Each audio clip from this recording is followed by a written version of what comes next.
And he sent Jesus that his blood might. Afatra nytoriny mpaminany William Marion Branham mitondra ny lohateny fananganana tapany fahaefatra toerana ao amin'ny Kristy. Ny alahady maraina fa 12 Mey 1770 tao amin'ny Branham Tabernacle, Jeffersonville, Indiana, USA.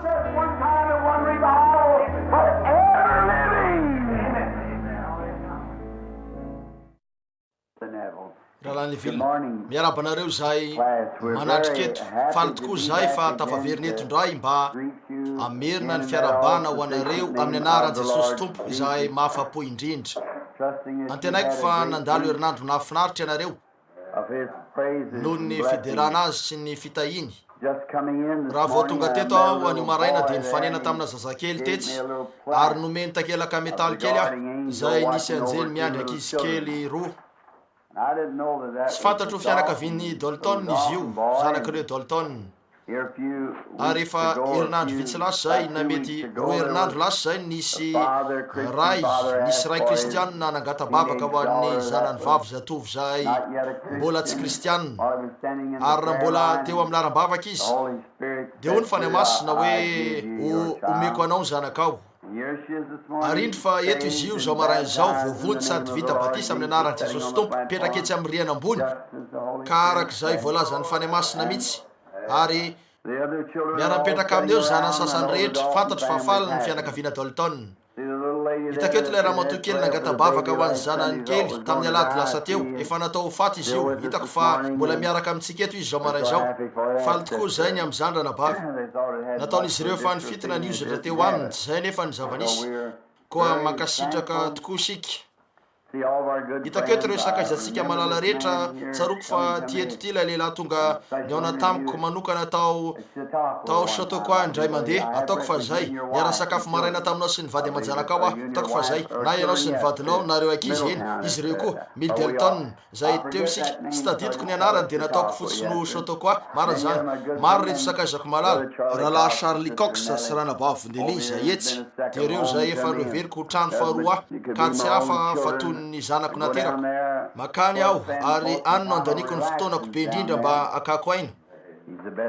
Izy ny mpiaza voatsirama indrindra ao Kentucky rehefa ny Indiana any tenako. Ary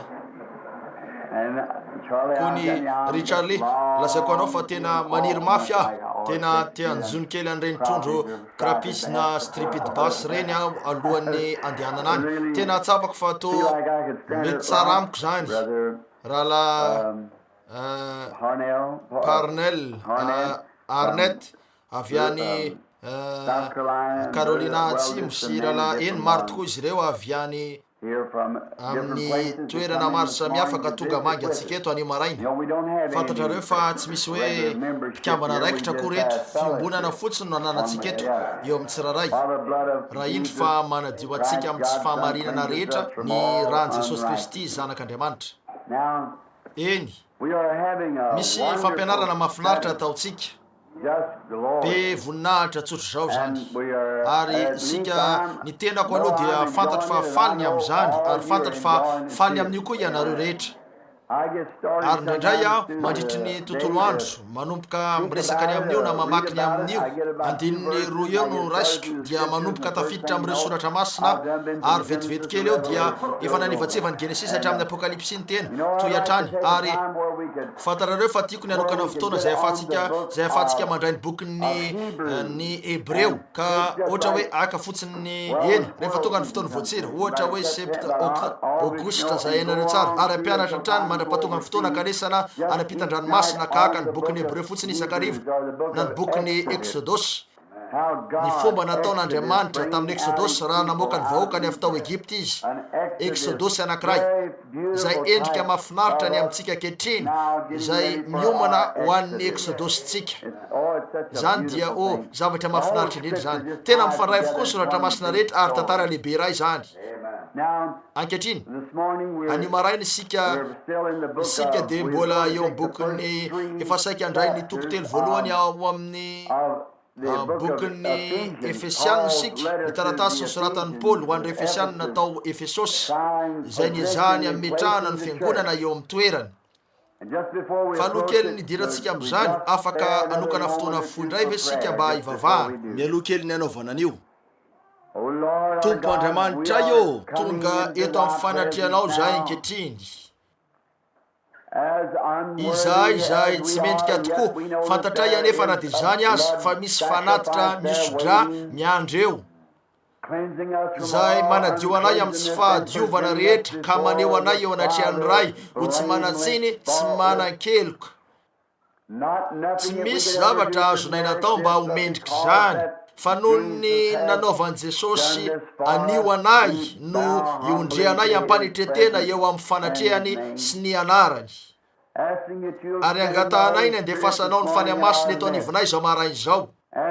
Ary noho ny tenako tsy teolojianina na malala akory izay fomba andaminana ny soratra masina fa noho ny fientanam-po sy ny fankasitrahana fotsiny ny amin'ny fahatsapana ny faniamasina izay manao asa amin'ny alalan'ny vatako dia hitany tsiraray aminay miaraka eto anie zany raha toa ka hamaky ny teninao voasoratra zahay mba ho tonga fiainana mandrakizay ho anay zany. Ekeo ary raha eo angatanay amin'ny anaran'i Jesosy zany sy noho ny amin'i Jesosy. Amen. Ankehitriny zao angamba no holazaiko voalohany hoe raha misy fotoana mety ilazako zavatra somary tsy mifanaraka aminareo ka somary tsy mitombona tsara zay diso tanteraka angamba raha manoloana ny fampianaranareo na misy zavatra tsy azonareo ekeny dia matoky ny faniamasina aho mba andamina zany ho tena mirindra tokoa ka tsy isy ho fatafitohinana na dia kely azy hitanareo fa ho izotra amin'ny fitiavana sy ny fiombonana zany sady zay no mahatonga zay no antony anaovana an'izao. Nitoro teny tamin'ny alady teo ny atombohan'izao rehetra izao ataoko fa zay ny alady maraina teo dia ny hoe lay mpanjaka ny lavina efa nisy olona nazoroana peo ve e ataoko fa efa nanan'izy ireo io mety ho azonareo ary zany raha irinareo lay mpanjaka ny lavina. Eny andro vitsivitsy sisa dia nomboko sika ny any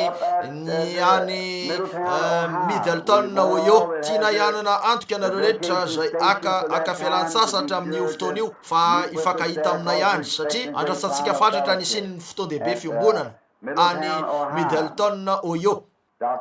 Ataoko fa ny mpampianatra Sylvanina no mpitantana ny komity ary isy ariva indimy anaovan'izany zay itoriko toy ny mpitorotenina saina eo amin'ny fiaonam-be iraisam-pirenena ho an'ireo fiangonana tsy miankina. Ary aveo aorin'izany aketo amin'ny fivorintsika eto indray sika rehefa vitsy zany efa nalamina hatramin'ny 12 zany saingy noho ny fifandaminana dia mety hanohy herinandro anankiray hafa indray sika aorin'izany miakina fotsiny amin'izay fomba hitarian'ny faniamasina tiatsika rehetra ny ho tarian'ny fanahy koa zay lazain'ny fanahy atao fotsiny any dia zay no atao faingana. Ary tsaro fa rehefa makatony faniamasina sika ny lesina lehibe tiatsika ianarana dia ny hoe aza mikoropaka mihitsy. Tarareo maka fotoana tsara manana finoana raha nangataka zavatra tamin'Andriamanitra sika tsaro fa mamaly vavaka Andriamanitra ataony amin'ny fotoana zany amin'izay fomba tsara indrindra ka ataony miasa soa antsika tsotro zao. Fa raha tsy zay moa dia inona no ataontsika eto zao maraina izao? Inona no antony ilazantsika tena ho kristianina?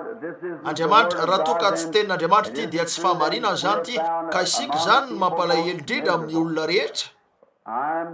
Faly tokoa nefa raha mampiray fo amin'ireo maro manatrika eto ka mahafantatra fa tenin'Andriamanitra tsy misy diso ty koa ity dia tenin'ny fahamarinana avokoa ny teny tsiraray amin'ity ny ampahany tsiraray amin'ity ary miaraka amin'ny fahasoavan'Andriamanitra.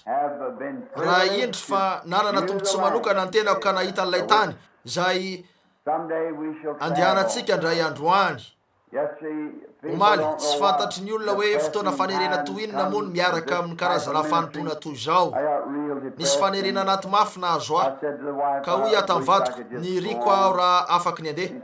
Hoy izy nahoana no miteny an'izany ry Billy? Hoy aho za olana maro sy sisa no ananako eto ary tony laza tamiko fa ny masina teo hoe mitady ny ala amin'izy ireny anga ianao move mitady ny tsoka azy ireny ianao hitanareo tsia. Hoy aho avy aloha fotsiny aho hijoro manoloana an'izany rehetra zany ka hiatrika an'io hitanareo fa hitanareo tsaratsara be lavitra ny any amin'ny fahatsorapo marina tokoa nahita maso aho ka milazao fa raha vao tapitra ty fiainany ty dia hiditra ao amin'ilay tany zay ambony lavitra no zay rehetra azo eritreretiny sika.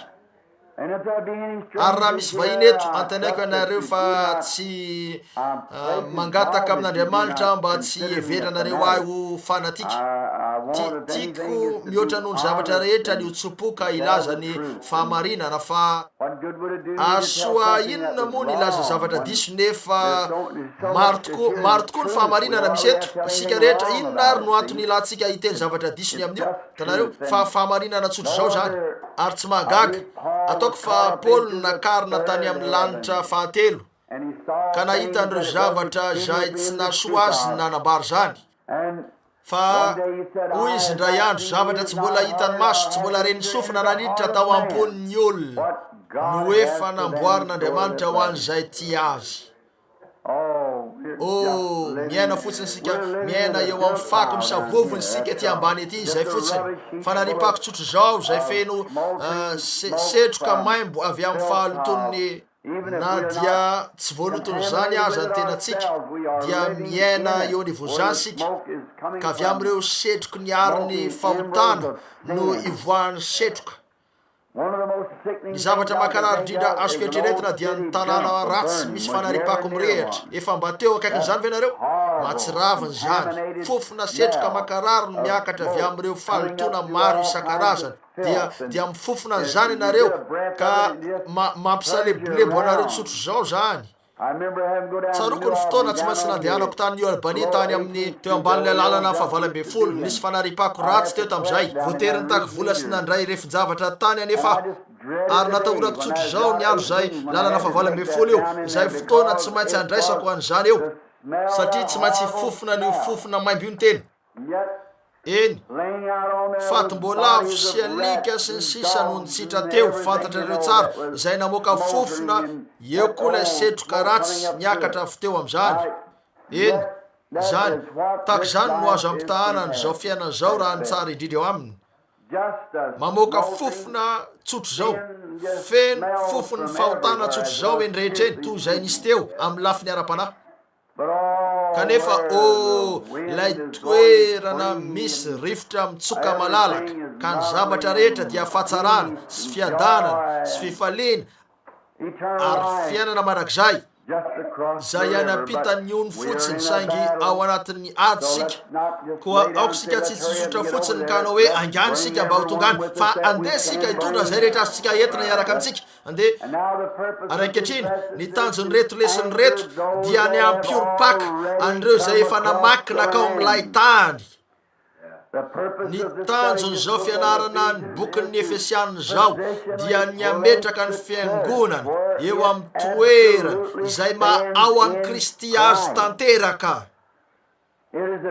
Tandidony ny testameta taloha zany dia ny bokin'i Josoa teo amin'izay nizaran'i Josoa hitantsika tamin'ny alahany teo zany teo amin'izay nizaran'i Josoa ny tany tamin'ny olona tsiraray avy ary tamin'ny alalan'ny tsindrimandry nanaovany zany fa Mosesy no nitondra ny vahoaka nivoaka avy ny Egipta zay nisy tongolo sy poireau navoakany ary netiny teo amin'ny toerana izay efa nampanantenan'Andriamanitra 700 taona taty aoriana na 700 taona tany aloha hoe hitondra azy ireo eo amin'ny toerana anankiray izy zay sady tany mahafinaritra nitondra dronosy tately ary Mosesy no nitarika ny zanak'Israely hatreo amin'ny tany tsy izy anefa no nampiditra azy ireo tao.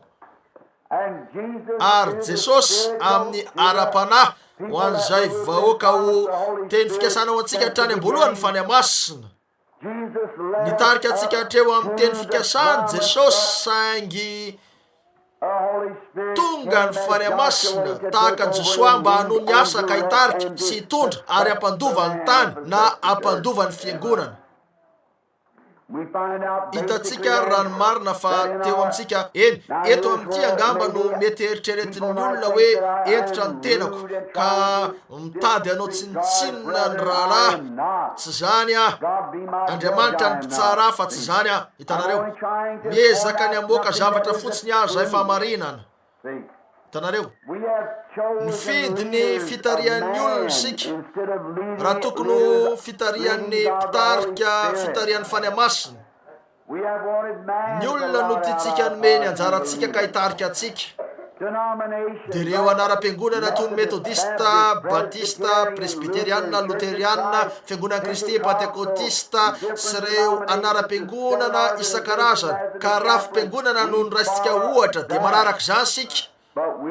Nefa sika tsy voalaza ao amin'ny baiboly mihitsy ny anaovantsika an'izany. Tsy misy na dia andalan-tsoratra masina iray ao amin'ny baibolin'Andriamanitra rehetra azy ka hoe efa nanangana rafim-piangonana izy na hoe efa niresaka ny amin'ny rafim-piangonana izy.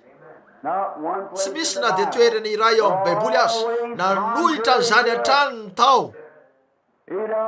Tsy tiantsika raha hitovedrika amin'ireo zavatra zao tontolo zao.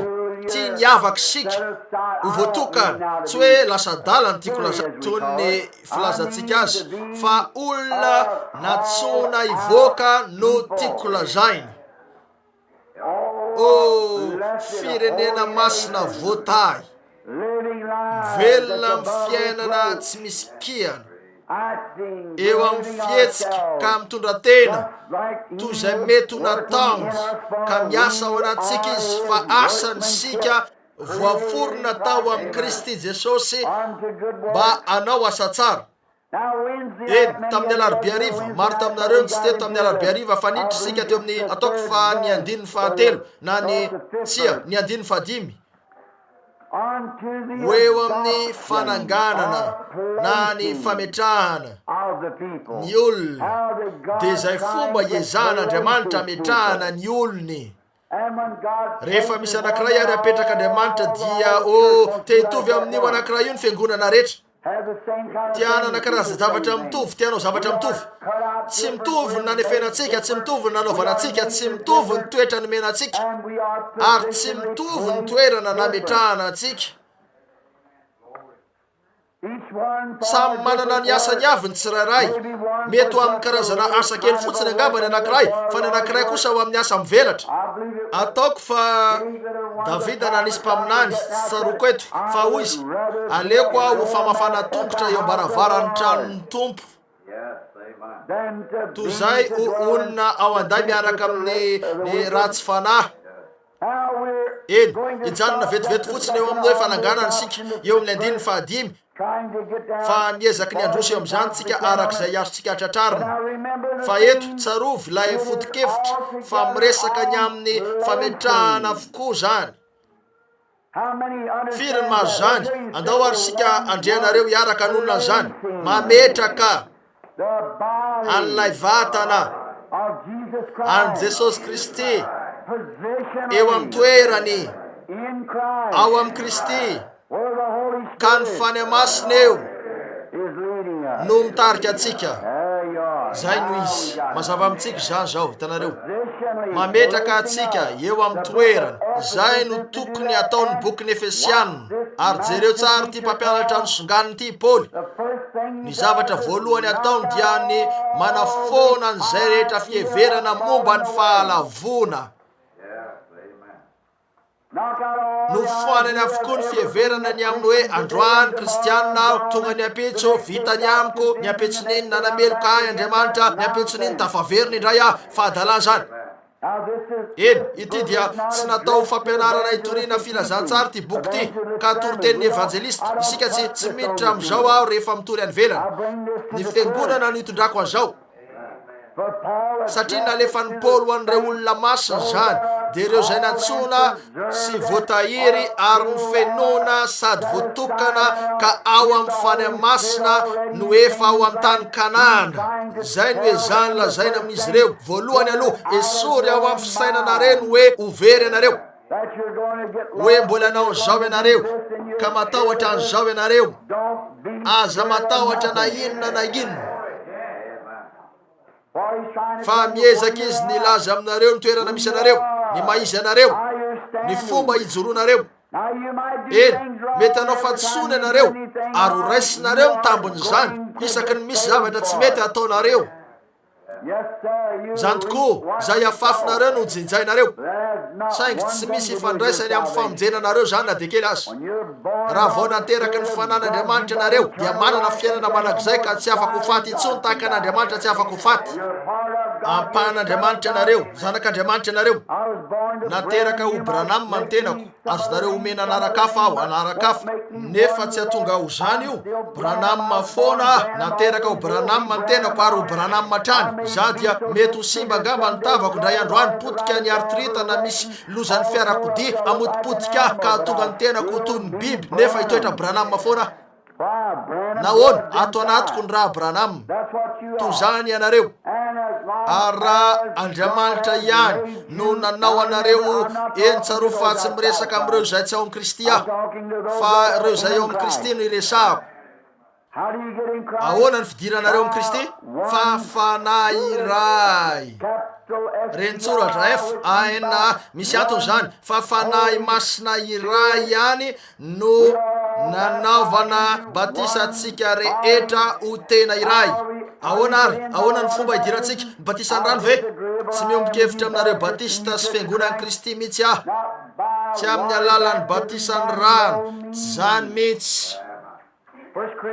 Lazany Kortiana 12:12 hoe fafanahy iray, fanahy masina no nampidirana antsika ao amin'ny teny io, koa ao amin'ny antoka sika raha mbola ao amin'ny antoka ihany io teny io.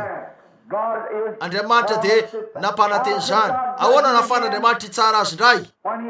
Kanefa efa teo a Kalvari izy, niakatra ny Golgota, nokapony izy, noratrainy, tsy afaka nanasitrany izy teo, efa saika tsy vitany na dia niteny azy. Satria nahoana? Teo aminy ny fahotany zao tontolo zao. Tsy hoe satria mpanoty izy, fa noho izy natao tonga ota ho ahy soanao. Ny fahotany zao tontolo zao rehetra nanomboka tamin'ny Adama hatramin'ny fiaviany no nitoetra teo antsorony, ary tsy nanafainy zany any akory Andriamanitra, fa ny ota no ny faiziny. Hitanareo ve ny maharatsy an'io? Nanao fanatom-panavotana izy teo, nanao lalany voany ho an'izay rehetra efa ain'Andriamanitra tamin'ny fahalalany raha teo fa anatona. Hiditra amin'izany sika afaka minitra vitsy. Koa no zany ianareo rehefa fafanahy iray nanaovana batisantsika ao amin'ny teny io, ho tena iray Kristy zany, ary ao amin'ny antoka mandrakizay sika. Eny, eto no somary tahaka ny mamely mafy, indrindra fa ho an'ireo mpino armenianina, fa izy ireo hoe ilainy manao zavatra mba hamendrika ny tena na misy zavatra mendrika. Nahoana no ahafahany zany hoe avy amin'ny zavatra roa amin'ny fotoana iray? Na izany avy amin'ny fahasoavana, na izany avy amin'ny asa, raha ihany. Tsy afaka hoe avy amin'ny zavatra iray, hoe avy amin'ny zavatra roa samihafa zany, fa tsy maintsy avy amin'ny anankiray ihany. Zany ny tsy afaka mahita zavatra hafa ankoatra ny fahasoavan'Andriamanitra tsotro zao ah. Zay no nanaovana ninony amin'ny fahasoavana hatrany ah, fahasoavana ny amiko rehetra, zay fotsiny. Tsy hoe za na de teo amin'ny fiainako hatramin'ny aho zazalaza, tsy nahita zavatra hafa aho afa-tsy fahasoavana. Hoy ny olona otroriny lamosiko dia mba otroriko ny lamosinao. Fomba fiteny tsy de tsara zany. Tsy maninona na hiotra ny lamosika ianao na tsy, otroriko ny anao raha ilainao ny otrorina na de zany aza. Azonareo fahasoavana.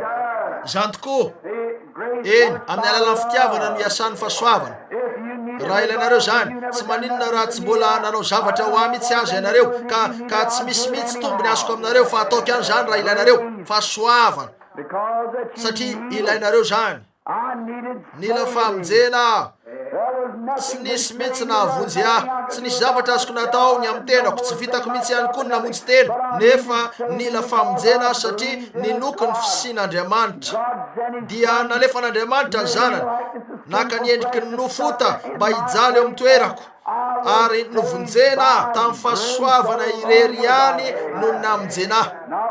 Tsy nisy mihitsy zavatra azoko natao na nataonareo mba hamonjena ny tenanareo, fa reo zay fantany raha teo talohan'ny fanorenany zao tontolo zao. Niditra tamin'izany sika ny alarobia teo, namaritra an'Andriamanitra tamin'ny ela azy Elohim, ary nasehontsika fa nisy samrery izy nefa nisy maharay tao aminy, nisy toetra tsara isan-karazany tao aminy, toy ny hoe mpamonjy, toy ny hoe mpanasitrana tao amin'Andriamanitra zany rehetra zany. Nisy samrery anefa Andriamanitra, fa noho izy mpamonjy, noho izy ray, tsy nisy anjely teo aminy, tsy nisy neninenina, tsy nisy afa-tsy izy tenany, nisy samrery izy, tsy nisy zavatra hafa akoatra n'Andriamanitra, saingy noho izy Andriamanitra dia tsy maintsy nisy zavatra iankohaka aminy, satria tiany ny anko ofana, ary izy tenany ihany no nahary zavatra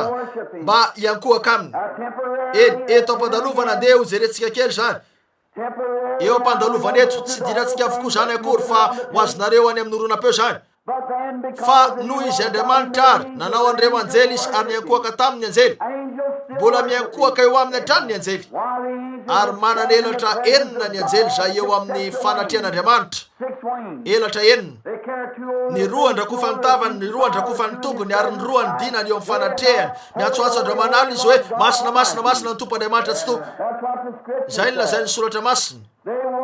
Niankohaka taminy izy ireo, koa dia nisy zavatra ary no aharina mba hiankohaka eo aminy.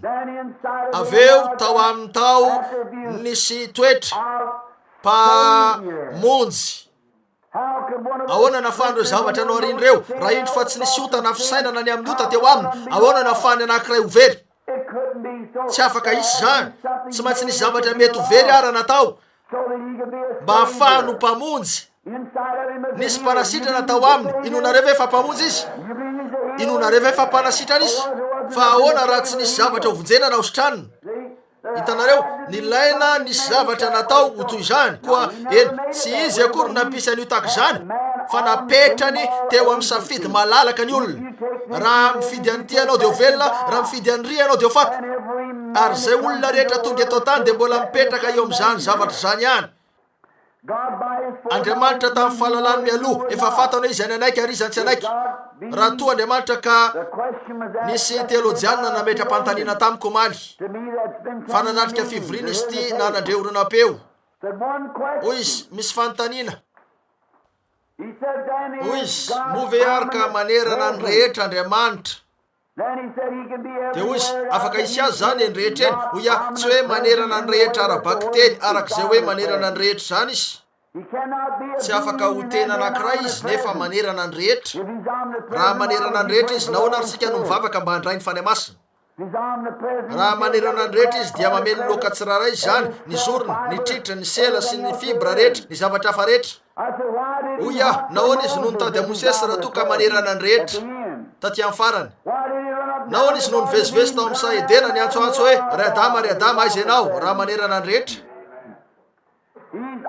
Fa noho izy mahalala ny rehetra ny mahatonga azy ho manerana ny rehetra, fantany zavatra rehetra, satria tsy manam-petra izy.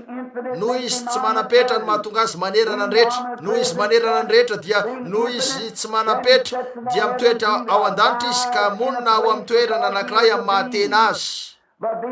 Saingy noho izy tsy manam-petra no ahafantarany zavatra rehetra.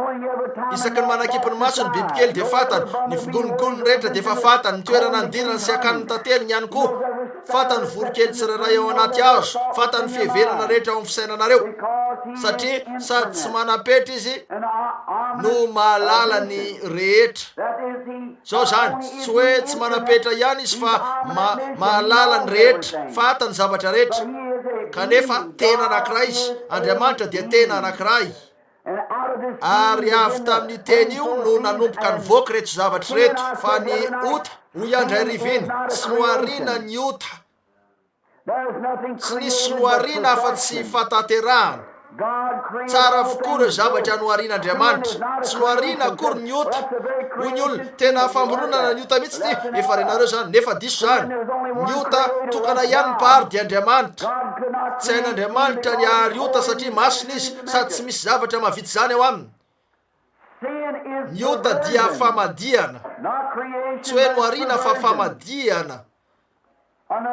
Ny fijagajagana dia asa marina voavadika. Ny lainga dia fahamarinana zay tantaraina diso. Ny ota rehetra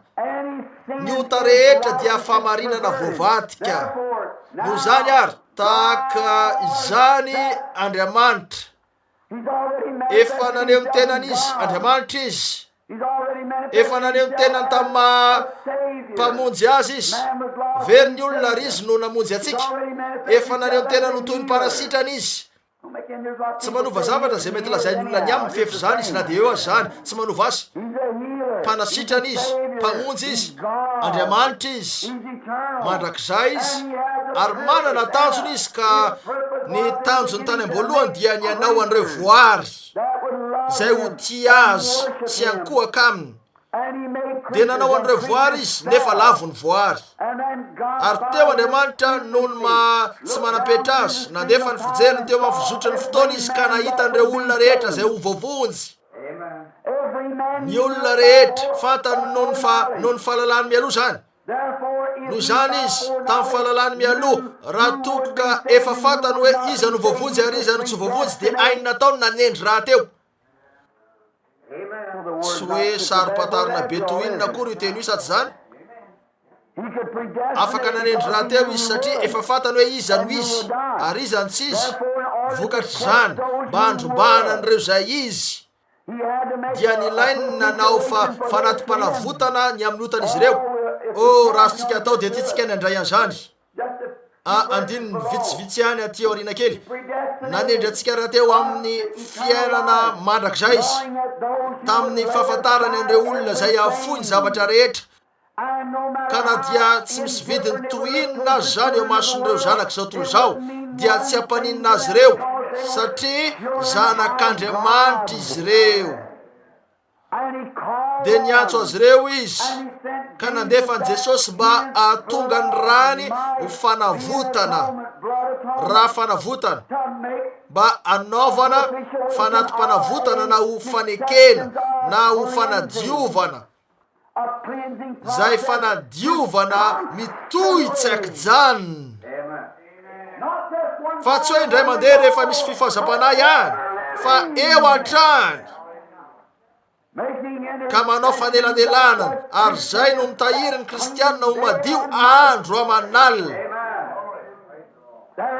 Fa eo ny raha an' Jesosy Kristy zay mahatonga antsika ho ekena noho ny azo fijaliana ao amin'ny fanatrehan'Andriamanitra ka manadio antsika tsy akijanona andro aman'alina ny amin'ny ota rehetra ary eo ambany fialofany sika ka voaro ahoana amin'ny alalan'ny fany masina ao amin'ny tenan'ny tompo Jesosy ka mandry fahizay zay mandreny teniko ka mino zay naniraka no manana fiainana mandrakizay ka tsy ho tsaraina intsony fa tafafindra ny ala tamin'ny fahafatesana ho amin'ny fiainana.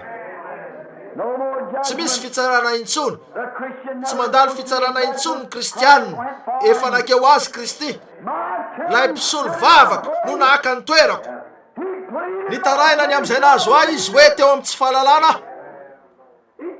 Nilaza tamin'ray izy hoe tsy mendrika hoe teo amin'ny tsy fahalalana kanefa nytia izy ka naka ny toerako ary nitaraina ny amin'izay nahazo ahy ka afaka aho ankehitriny. Zany tokoa ary narotsany teo ny rany mba atolotra noho ny otatsika. Tsaroviny tamin'ny Larbiariva tsy misy kristianina, ny kristianina no manota fa ny mpanota tsy afaka manota. Ny mpanota tsy manota satria efa mpanoty izy, efa mpanota tsotro zao hatrany am-boalohany izy dia zay.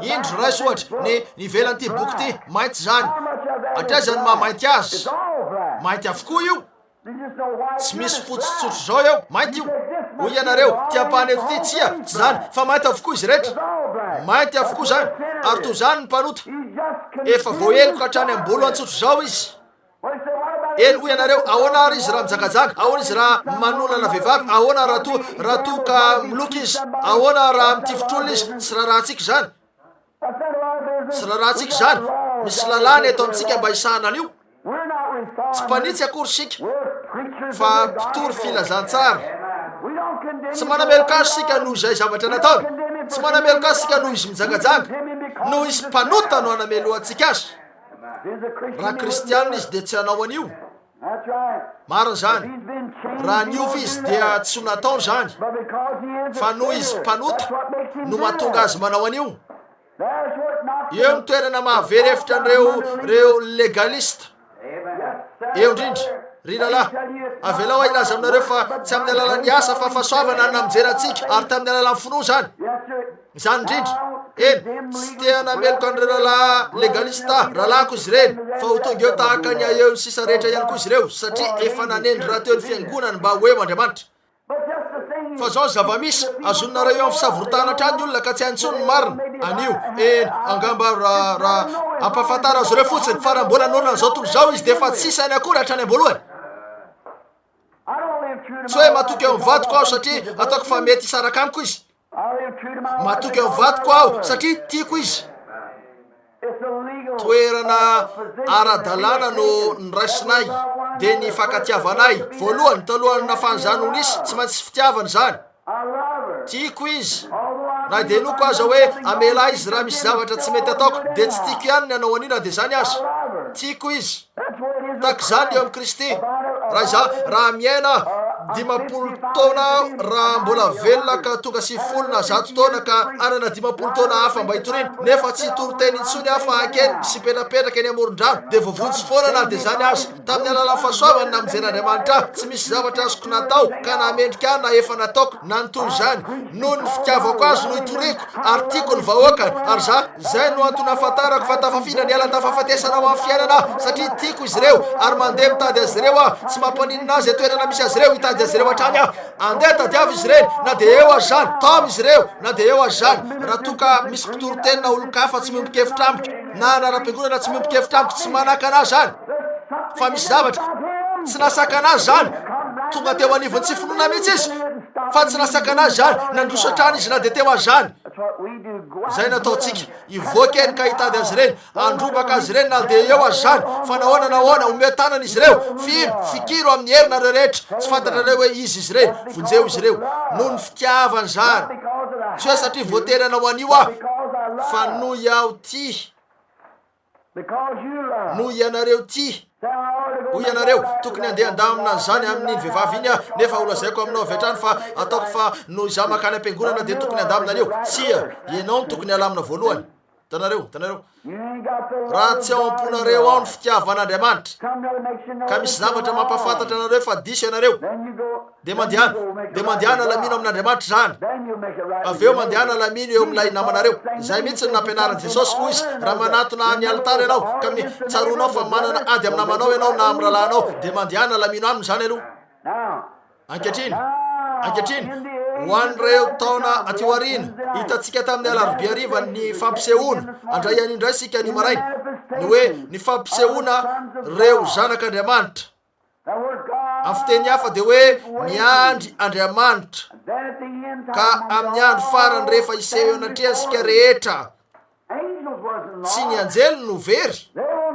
tsy ho fantany ny fankasitrahana an'ireo fitahina toy ny ataontsika tsy mbola very izy ireo fa izaho mahalala ny toerana any aviako fantatro ilay vato nanatsoahana ahy mpanota fantatrareo hoe avitaizany nanatsoahana anareo fa ankehitriny rehefa hita sika dia afaka iseho eny atrehan'Andriamanitra ho andro toinony zany koa ny fananganana ny fametrahana eny ny fahatsaranaandriamanitra ny tokony hanao ny asa ary raha vitako ny aneo an'izao aminareo dia hanomboka avetrahany eo amin'ny 15 sika saingy tiako vakiny zany rehefa notendreny raha teo eo amin'ny fananganananaka amin'ny alalan'i Jesosy Kristy mba ho azy sika arak'izay ankasitrahany fony zavatra ankasitrahan'Andriamanitra ny anao ny sitrapony manangana mametraka. Now, what's Eny, he doing? inona no ataony? Placing his Mametraka ny fiangonany. Zao aloha, niantso ny fiangonana izy. Methodist, Metodista, Presbyterian, presbiteriana, luterana, Baptist, batista. calling them. Miantso azy ireo. Then what did he do? Inona nataony avy eo? Sent forth the Holy Nandefa ny Spirit fanahy masina. and give them the Ka baptism nanome of azy the ireo Holy ny Spirit. batisa ny fanahy masina. I want you Misy Pentecostal tiako people to esorinareo get this vahoaka out of your pantekotista heart. hialo amponareo. Pentecost Ny is pantekosta not a dia tsy denomination. anara-piangonana. Pentecost is an Fahatsapana ny experience. pantekosta. It's the Holy Ghost. Fanahy masina zany. It's not an Tsy hoe organization. rafi-piangonana. You could organize Tsy the hainareo Holy atao Ghost. rafitra ny fanahy masina.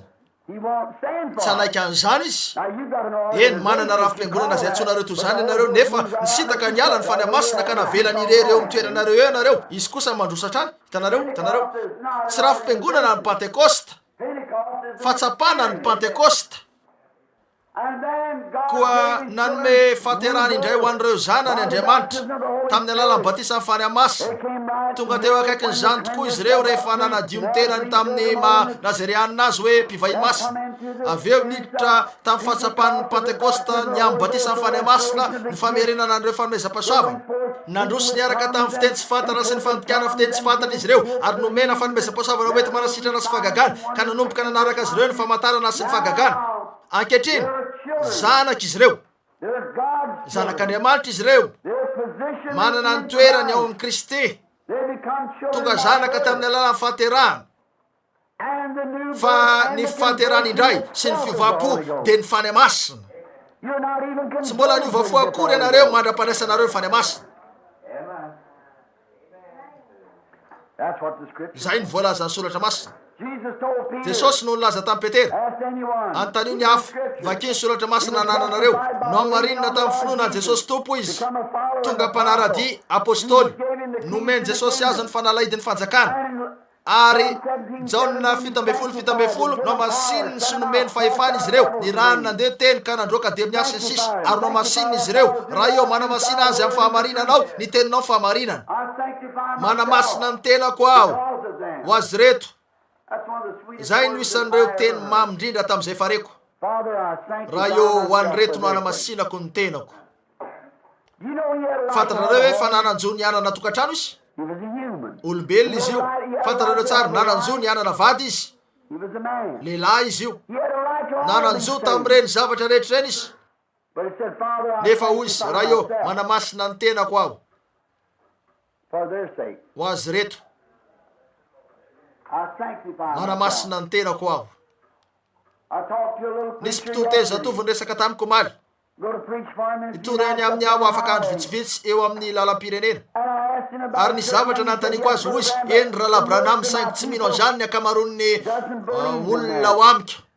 I said, most all of them Hoy ah, leave. Yes. legalista nga ny akamaroan'izy ireo. Eny, Brother doesn't believe that. tsy nino an'izany le But rahalahy. he said, Nefa hoy izy, for their fa sake. ho azy reo. Oh, I want to hug Oh, his neck. saiky ny fihiniko mafy For izy. their sake. Ho azy reo.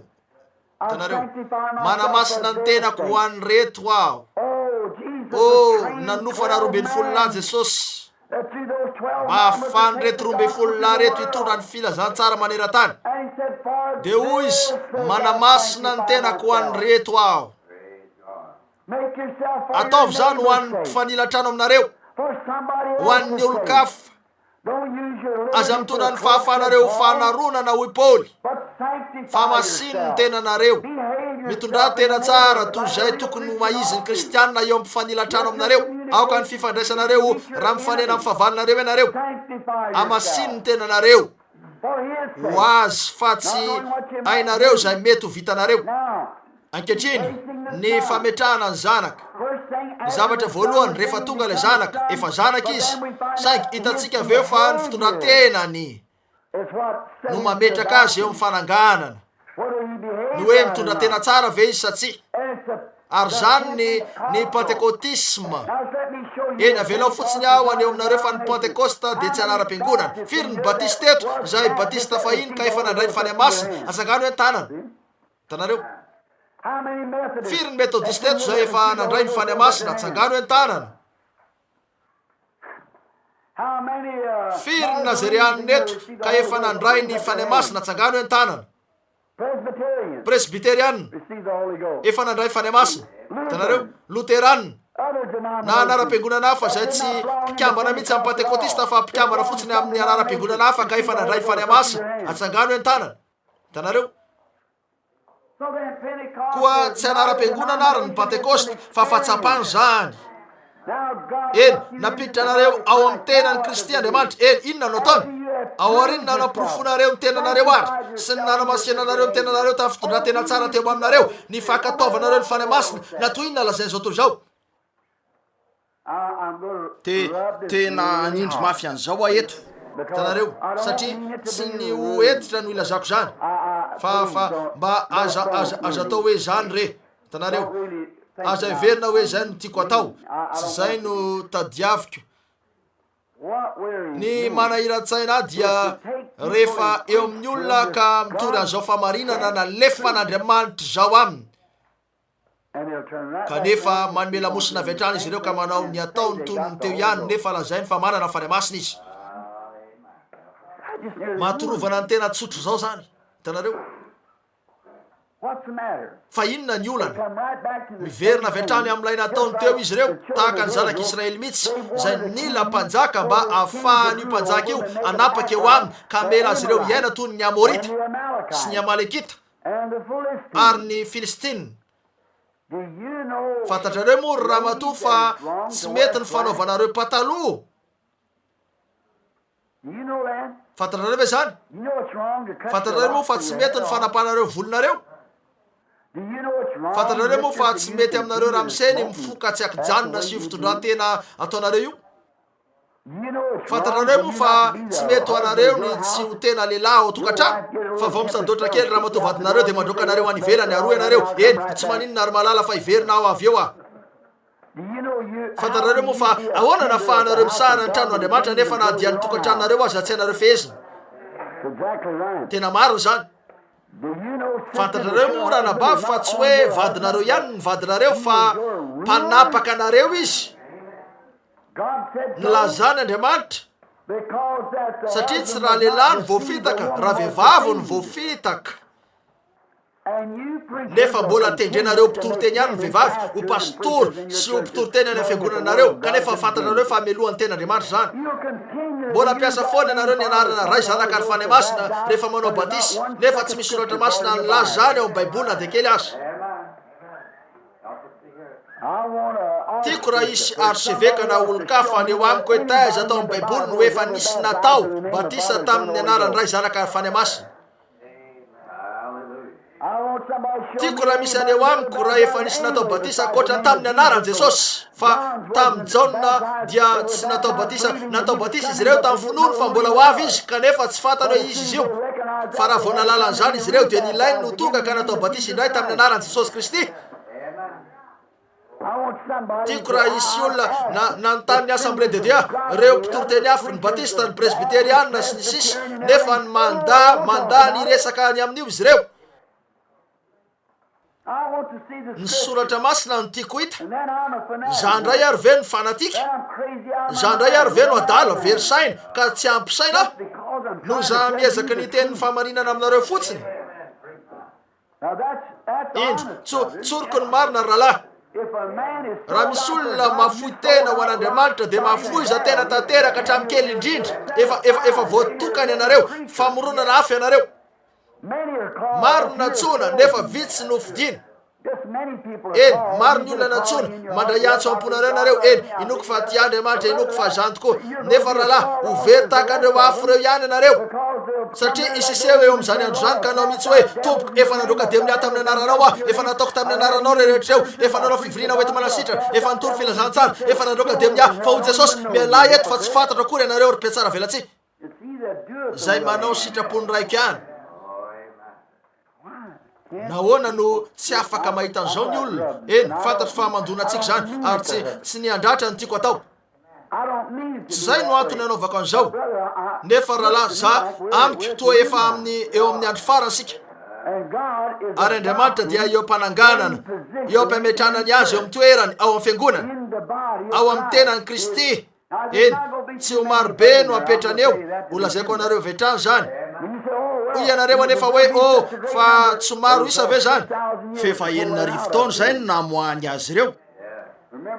Tsaroa fa tonga ny fitsanganana ary akarina hiaraka amin'izy ireo sika, vitsy amin'izy ireo ihany. Hitanareo, every faingana ny amin'ny famonjenanareo, dinio ny tenanareo ka zaho zay tsy mety. Hitanareo, zaho fotsiny hoe inona ny olana, fantaro fa mafy zany, nefa rahalahy famarinana io, famarinan'Andriamanitra zany, fananganana. Tokony rehetra ho an'Andriamanitra sika, tokony asa androaman'alina, tsy tokony isy asakana atsika, fa tokony ho tena mora sy ho tena feno fitiavana, no sady tena tsara fanahy sika mitovy tanteraka amin'ny Kristy ao fiainatsika. Fiainana isan'andro zany. Ho Jesosy, jereo ny lisy any an-tsaha, ny amin'ny faniriny, ny fiasany sy ny famoliny. Kanefa lazaiko anareo fa na dia Solomona tamin'ny voninahiny rehetra aza tsy mba nitafy tahaka ny anankiray tamin'ireny, nitafy lamba sosarobidy zay feno haingony sy Solomona, nefa tsy zay no resahany eto, fa mba ampitsiry ny lisy dia tsy maintsy miasa androaman'alina izy. Nahoana ianareo te hifikitra eny am-pototry ny tady? Raha ny marina aza saika tsy voavonjy, aiza no sehon'ny mpanoto, ny tsy mino zany sy ny ratsy fanahy, dia ireo olona zay mandre ny teny nefa mandany andeha eo amin'izany. Inona no ataotsika? Hitanareo, io izy ireo any eto fiangonantsika ny eto 4 na 5 angamba ny vahiny eto anifitsika, nefa fiangonana izy ty mampianatra anareo ary raketina ampeo zaho, tiako atsiaro ny olona mihaino rakipeo hoe ho an'ny fiangonako izy ty. Rehefa eo amin'ny olona nivelany aho dia miezaka ny lehilahy mitandrina tsara, raha miteny amin'izy ireo ka tahaka ny hoe manaraka ny fizotrany eny, dia eo amin'izay ahafana mandrotsorotsy kely azy ireo araka ny fahalalana zay maivandanja tondronono. Saingy rehefa fotoana tena fametrahana ny famarinana dia aleo zany apetraka tsara. Fananganana, fametrahana amin'ny toerany, aiza ny misy azy ireo? Aseho ihany toerana misy azy ireo. Miantso an'ireo zanany manokan'Andriamanitra amin'ny alalan'ny fampisehoana, tsy ilain'izy ireo akory ny lobavany amin'izany, nefa mahita zavatra nitrangy anareo.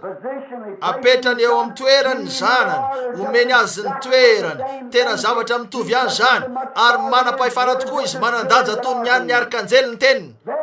Mihoatra azy. Natsangana ilay zanaka, napetraka eo amin'ny toerana avo, nentina teo izy, nosoloana ny fitafiny, nosoloana ny lokony, nanao lanonam-be ny rainy, ary ataony hoe zanako izy ty, gouvernour izy manomboka zao, mpanapaka izy, mandidy ny amin'ny fananako rehetra izy, zay rehetra ady azy. Marina zany. Afaka iveriny indray sika amin'ilay hoe ela Elohim. Hitanareo, teo amin'izay nanisy azy samirery dia iverina eo amin'ny hoe Jehova zay nahary zavatra fa anomen'ny olona ny farapana teto an-tany. Inona zavatra ndrasantsika? Reo fampisehoana miseto ny tany, andeha ho jerentsika zany ka ho vakiana. Eny ary, notendrena ho amin'ny fananganana anaka ho azy araka izay kasitrahany fony, ho fiderana ny voninahitry ny fahasoavany. Inona moa ny fahasoavany? Tany aloha tany, fony mbola tsy raha izy, ny fahasoavany, ny fitiavany, zay no nanao zanaka ho an'ny tenany, mba ahafahantsika ho voatendran-teo zanany amin'ny fananganana anaka, ho fiderana ny fahasoavany. Hitanareo, zay nanasoavany antsika mamaimpona ao am'lay olona malalany dia Kristy. Ahoana ny nanekena antsika tamin'ny alalany, ahoana ny dirantsika tao aminy tamin'ny fanahy iray no nanaovana batisantsika rehetra tao aminy. Inoy, ao aminy no ananantsika fanavotana amin'ny lay rany dia ny famelanany OTA. Ahoana no ahafahanareo mitory ny fanendren'Andriamanitra raha teo, ny fandaharan'Andriamanitra mialoha sy ny fametrahany raha tsy misy fanavotana any amin'ny otany hoany? Nahoana ary? Manao fahatsoana isan'andro ianareo, manao zavatra tsy mety isan'andro, fa raha nateraka indray ianareo na lehilahy na vehivavy, raha vao manao fahatsoana ianareo dia fantatran'Andriamanitra fa manenina ianareo ny amin'izany.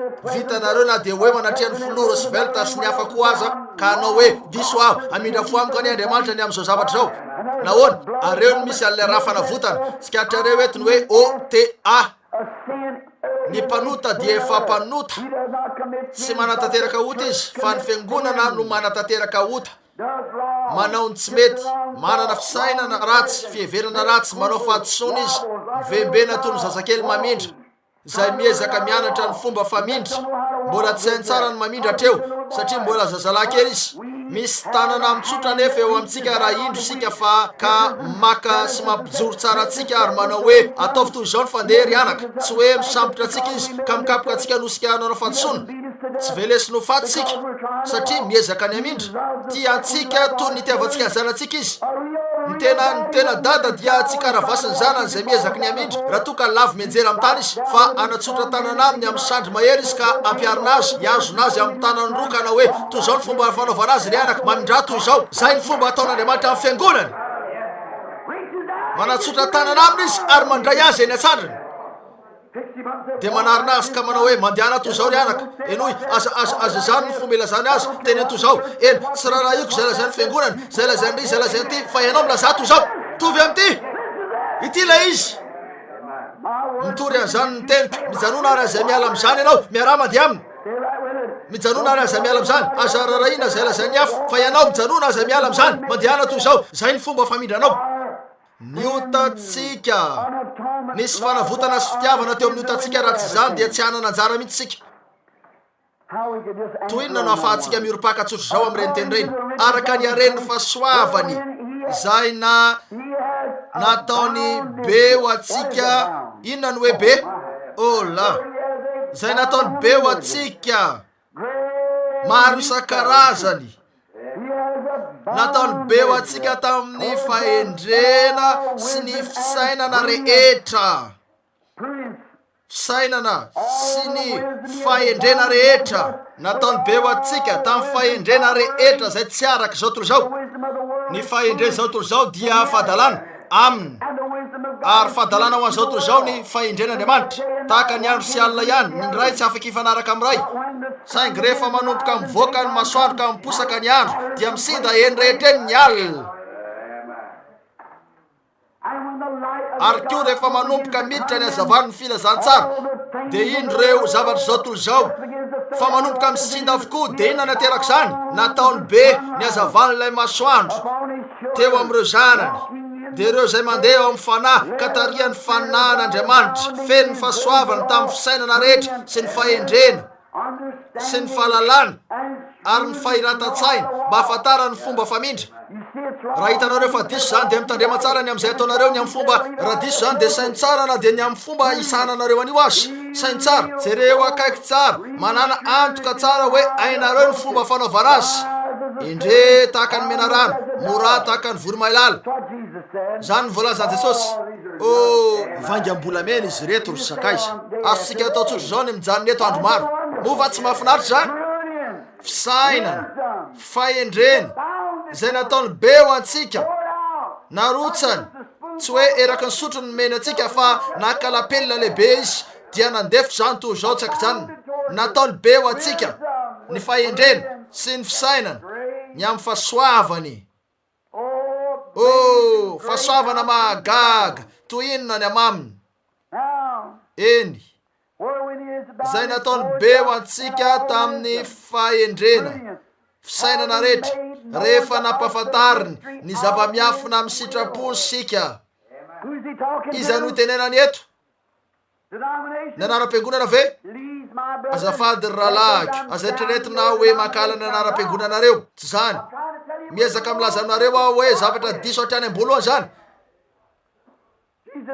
Hoy Jesosy, mandehana torino filazantsara, lasa nefa sika ka nanangana anaram-piangonana. Izay no antony tsy hananantsika anio, mandeha araka ny fahendren'olombelona isika.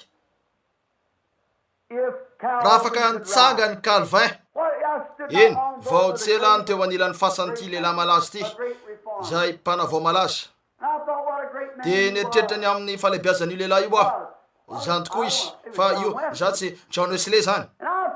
Dia hoy aho anakapo, raha navita nitsangana niala tamin'ny fasan'io John Wesley amin'izao andro zao ka nahita ny toerana misy ny fiangonany, dia menatra azy ny anarany. Lehilahy nanana toe-panameloky John Wesley, fanily no tsongainy araka ny fiantsoana azy. Lehilahy masiny John Wesley, ka sady nino an'Andriamanitra no nanaraka azy tamin'ny Antsipria.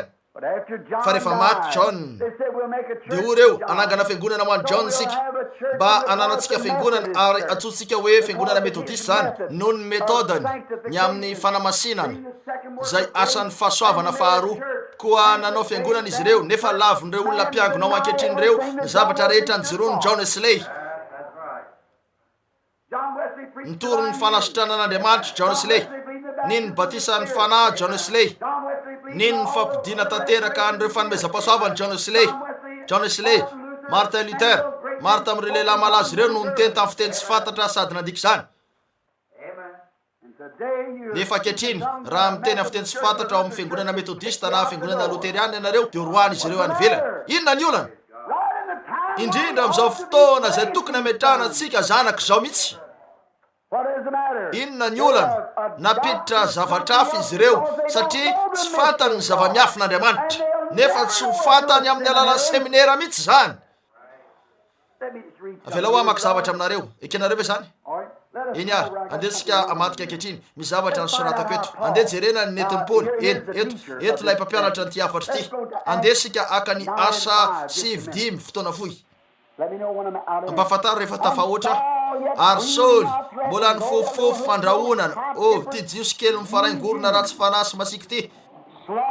Ny famonona tamin'ny mpianatry ny tompo ihany dia nakao mpisorona be izy ka nangataka taratasy taminy ho any amin'ny sinagoga any Damaskosy. Zay rehetra hitany andeha aho hikaroka azy ireny. Raha vitako ny ahita azy ireny tena zao nataoko aminy. Hitanareo, raha vitako ny ahita azy ireny saingy voatendry raha teo izy. Ahoana nalalanareo hoe tsy voatendry raha teo amin'ny fiainany mpivarotra atao karaha tsetsio? Ahoana nalalanareo hoe iny mpivarotra tena zay tsy tianareo iresahana akory iny? Ahoana nalalanareo fa mety ny fandraisanareo tanana kely aminy sy ny fanasanareo azo ao am-piangonana no nahatonga azo masina ho an'Andriamanitra any amin'ny voninahitra miaraka amin'ny ahoana nalalanareo hoe tsy zany izy, izay ny zavatra tsy fantatsika nefa diditsika zany toy ny mpanarato zay manipy ny arato ny tao an-dranomasina ka nisitony zany na saoany izy trondro, adrongo, alandrano sy ny hafa rehetra. Trondro anefa ny sasany tamin'izy ireo tsy nahafantatra izy fa natsipony fotsiny ny arato. Izay ny zavatra ataotsika.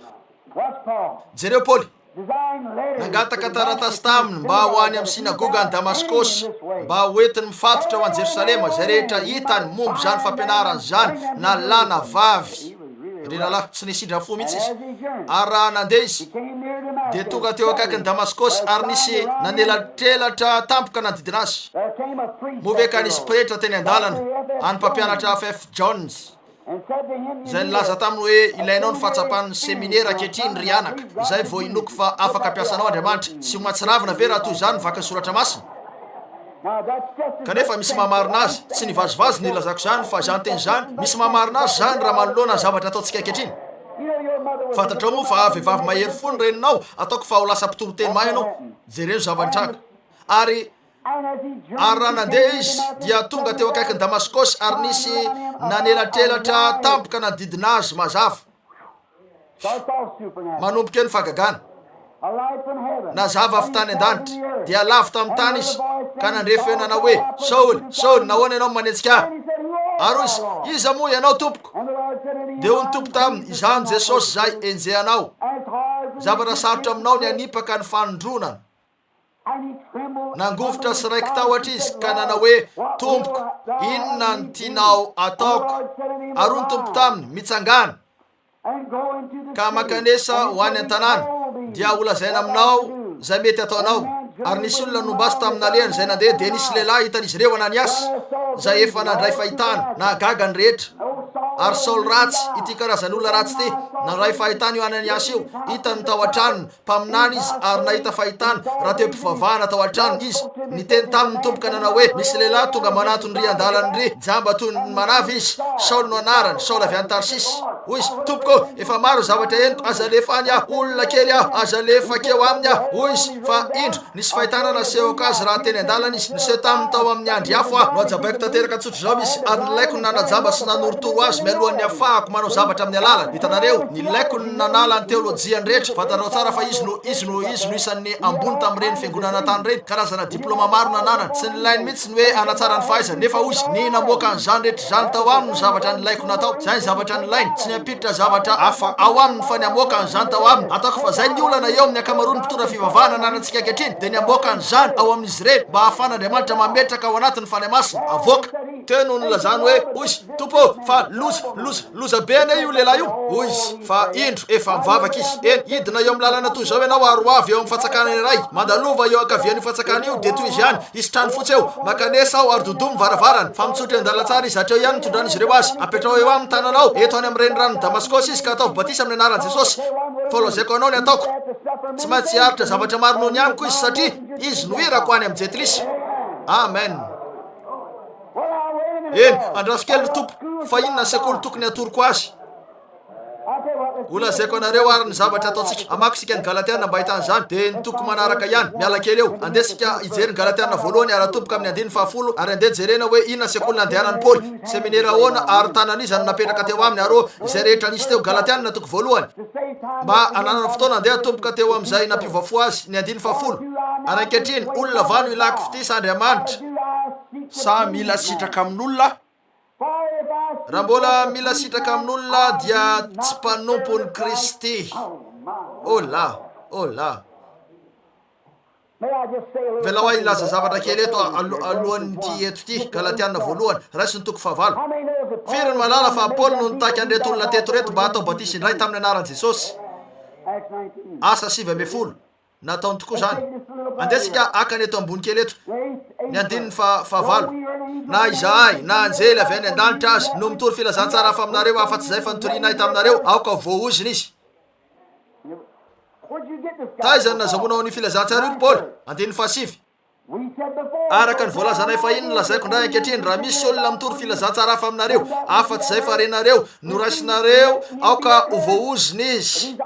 Na araka anjely izy na eveka izy na mpanara-maso ambony izy na mpampianatra ranony izy na izy raha tsy mitory ny ambatisa ny rano amin'ny anaran'i Jesosy Kristy izy ny ambatisa ny fanemasina ka tsy mitory ny amin'ny fampidina ny fanomezam-pahasoavatra ny fiavian'i Kristy sy ireo zavatra rehetra eo dia aoka ho voaoziny izy.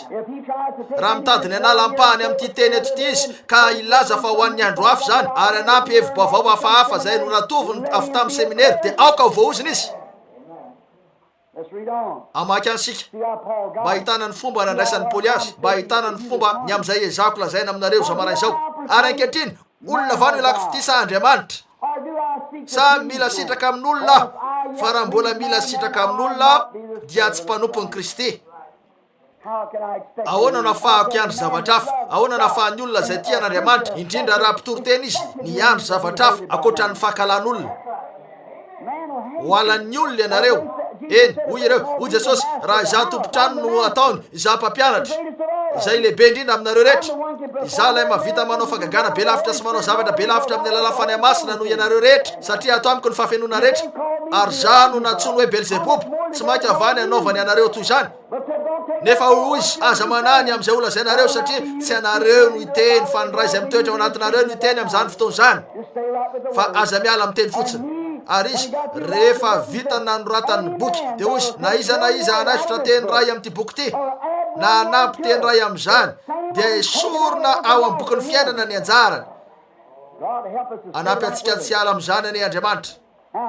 Ankehitriny ny 10 manaraka avelao amaky eto vakiko aingana ankehitriny fa ampahafantariko ho eo aminareo zany any amin'ny fitsarana.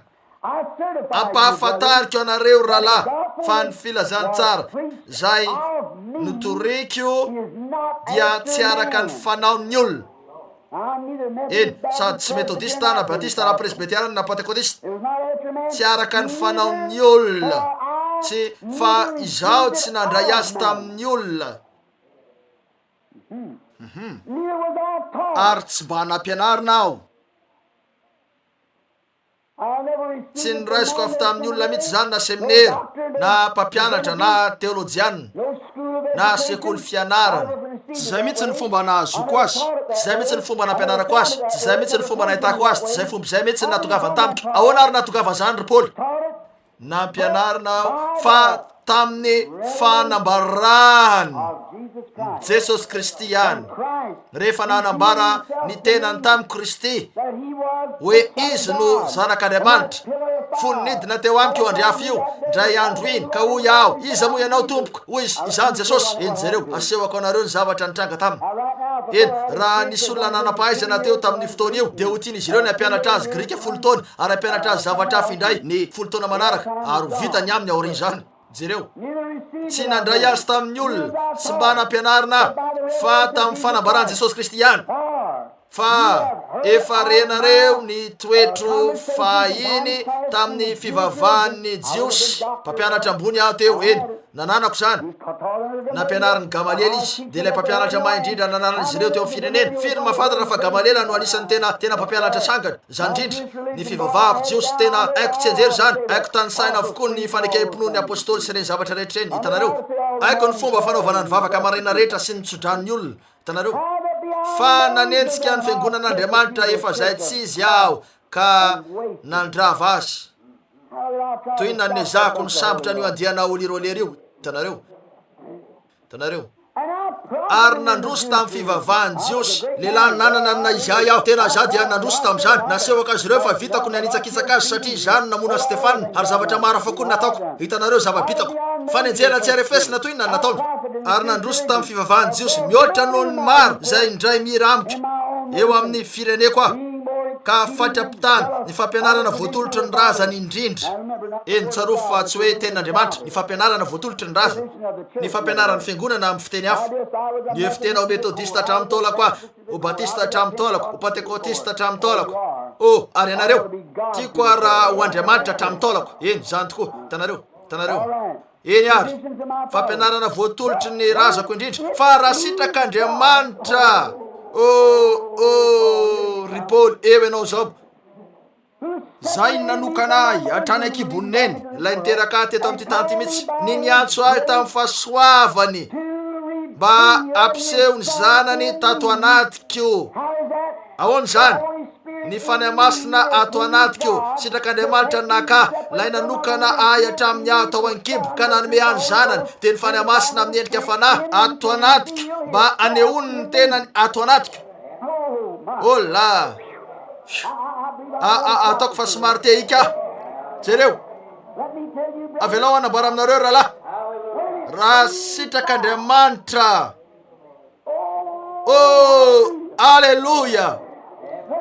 Raha sitrak'Andriamanitra mamilava ny raiko ny reniko, hitanao ny Andriamanitra ry mama, tsy hoe miteny manaratsy anao aho, saingy reny tsy nalalakory ny amin'Andriamanitra toy ny tsy fahafantarany bitro ny kiraro fanao amin'ny ranomandry.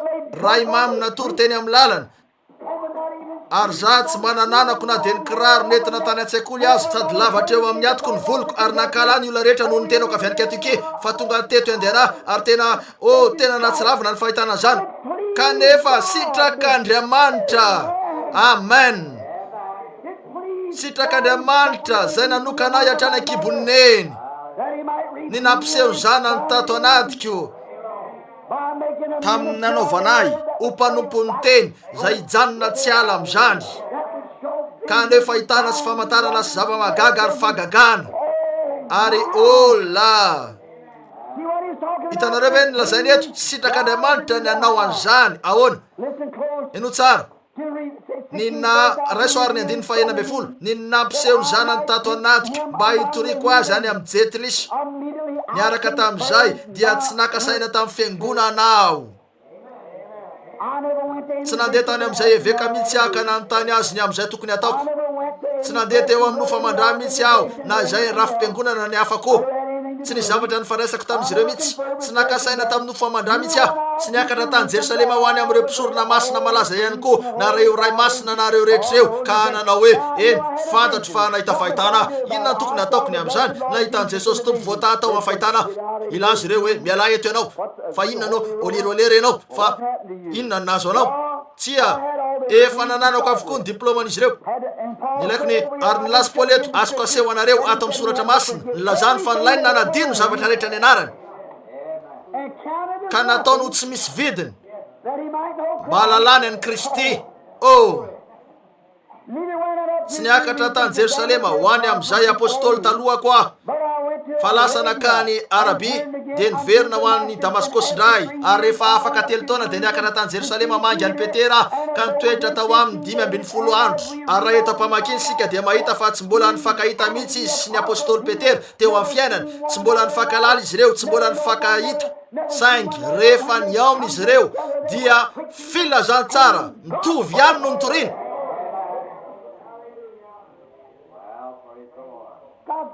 Manana sekoly Andriamanitra.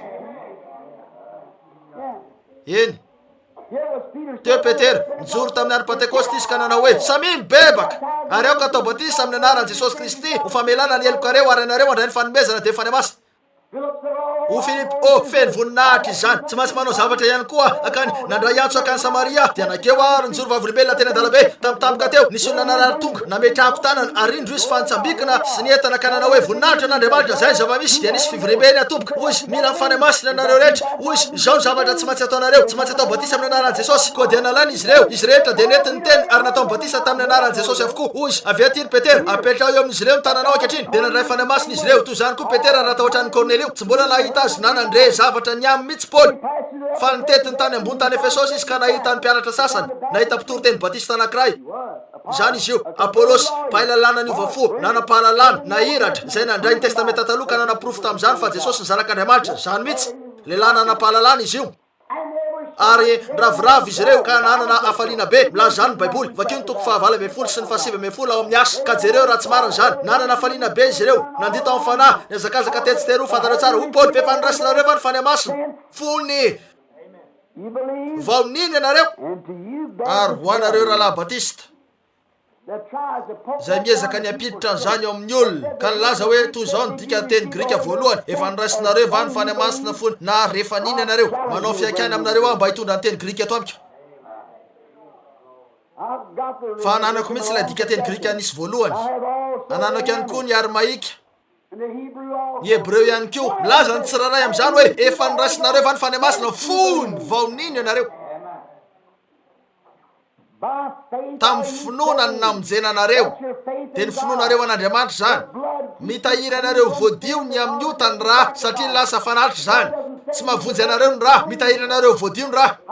Ahoana ny namonjena anareo? Tamin'ny finoana no namonjena anareo ary zany dia noho ny fahalalàn'Andriamanitra raha teo izay niantso anareo namonjy anareo ary ny raha no manao fanavotana ka mitahiry anareo voadio mandrakarivo. Ary koa tamin'ny fanaray nanaovana batisa anareo tao amin'ny fany masina ho amin'ny fiombona ny repino sy ao amin'ny fiombona ny fany masina mba ho tarihan'ny fanahy maneho famantarana sy fahagagana. Eo ampiandrasana ary marosoatra any, eo ampiandrasana zavatra sika hiditra amin'izany tsoely sika antinaiko fa ho vitatsika ihany zany.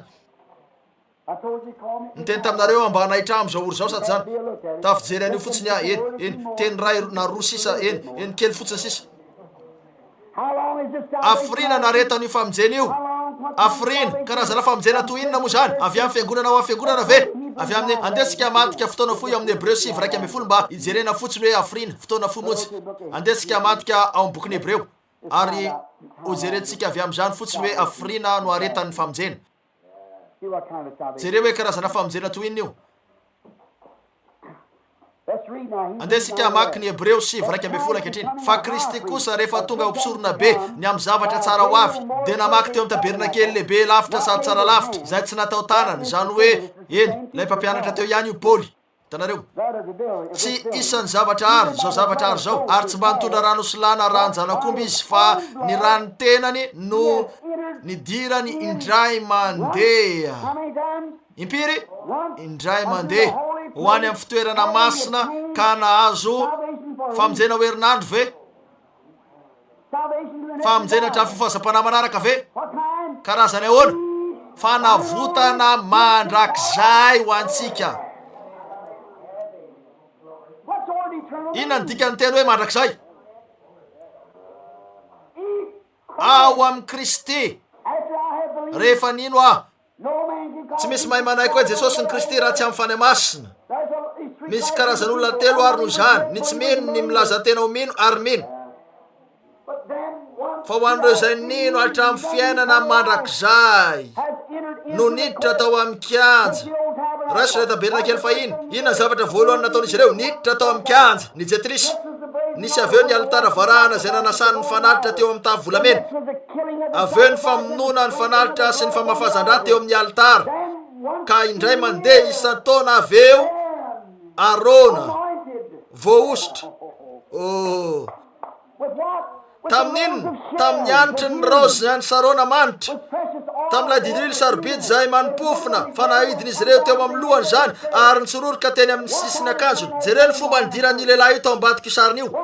Indray mandeha isan-taona mitondra raha eo anatrehany ho an'ny rakitra fanaovam-panavotana.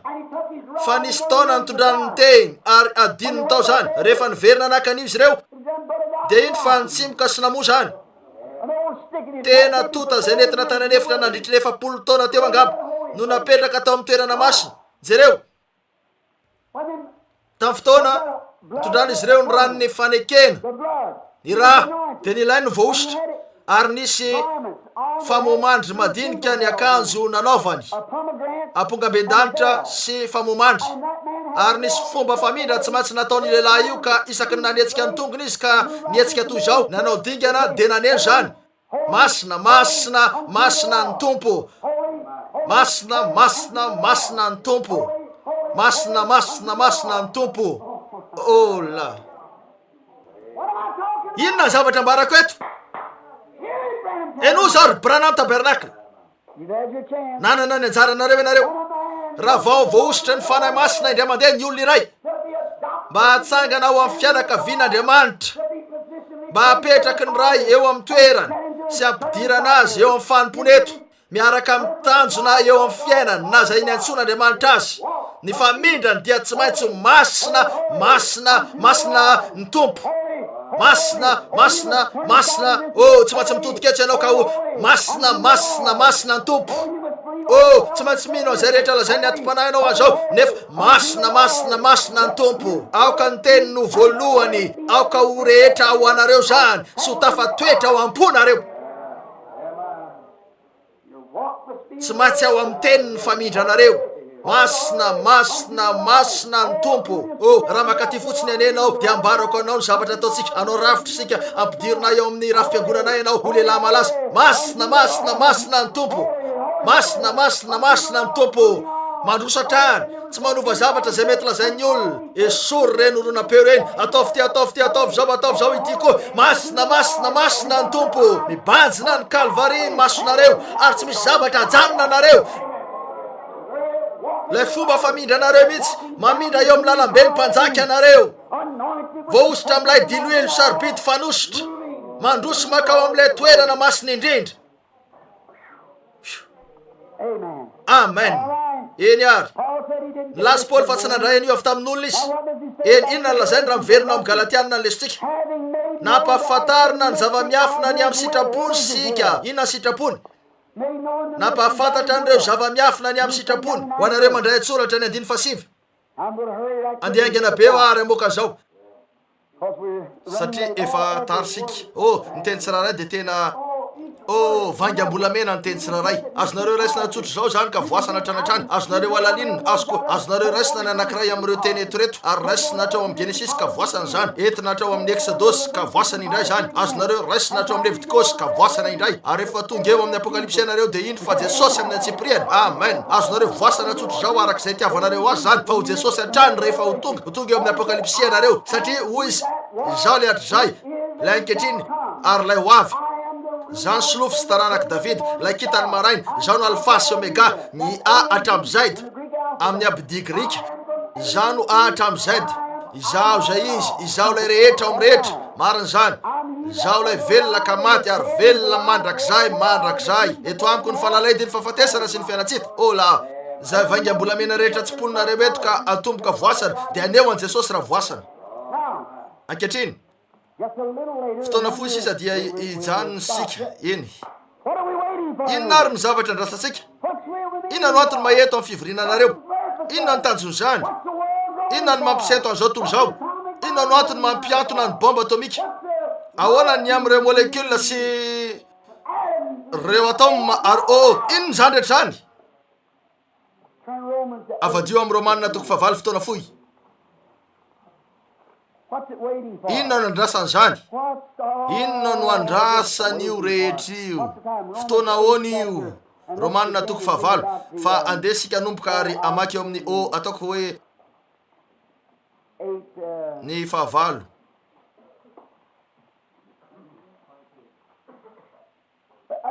Andeha atomboka amin'ny 7 na ny 7 ary amaky eto fotsiny sika mba andaminana zany tsara. Marina zany. Fantatro ny tianareo tongavana eto. Eny ary. Romanina toko 9.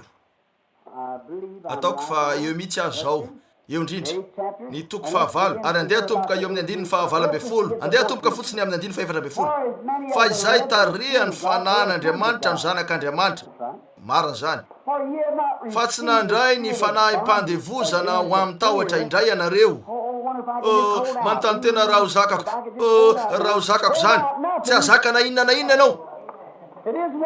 Tsy no niterako na zaka fa noho izy na zaka.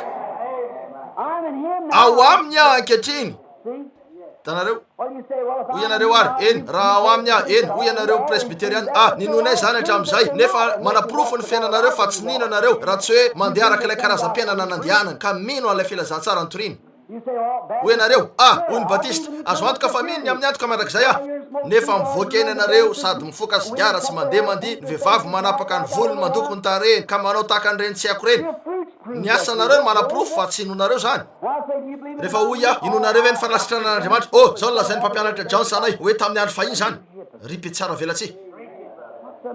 Inona ny mahazo anareo? Ry zaza mampalahelo voafitaka. Lavitry ny filazantsara loatra ianareo ka tena mampahonena. Notarianakeo amin'ny lalapotaka ianareo eo amin'ny fanaripako mirehitra. Tsy hitanareo ve ny voalazana eto? Hoe ny fanahy rehetra izay tsy manaiko hoe tonga nofo Jesosy amin'izao ankehitriny zao mihitsy dia avy amin'ny fanahy ratsy. Milaza ny Baiboly fa Jesosy Kristy tsy miova maly sy anio ary mandrakizay. Izay nilazainy tamin'izany ihany no maizy azy ankehitriny ary ho toy izany hatrany izy. Enoy ary. Fa tsy nandray ny fanahy-pandevozana ho amin'ny tahotra indray ianareo, fa nandray ny fanahiny. Eny, rehefa avy natsangana ianareo dia zay. Rehefa avy natsangana ianareo ka efa napetraka amin'ny toeranareo dia fantatra ianareo eo taorinina nanambarana ny lanonana sy nametrahana anareo ara-dalàna amin'ilay tena. Efa zanakalahy ianareo, azo antoka zany, zanakavavy taorinina nateranareo indray dia efa zay ny fahateranareo fa fametrahana anareo amin'ny toeranareo ny eto. Fa tsy nandray ny fanahy tahotra indray sika, fa nandray isika ny nandray ny fanahy ny zanaka natsangana sika, izay antsointsika hoe Abaray izay midika hoe Andriamanitra. Eny ary. Ny fanahy dia miara-milaza fanahintsika fa zanak'Andriamanitra sika.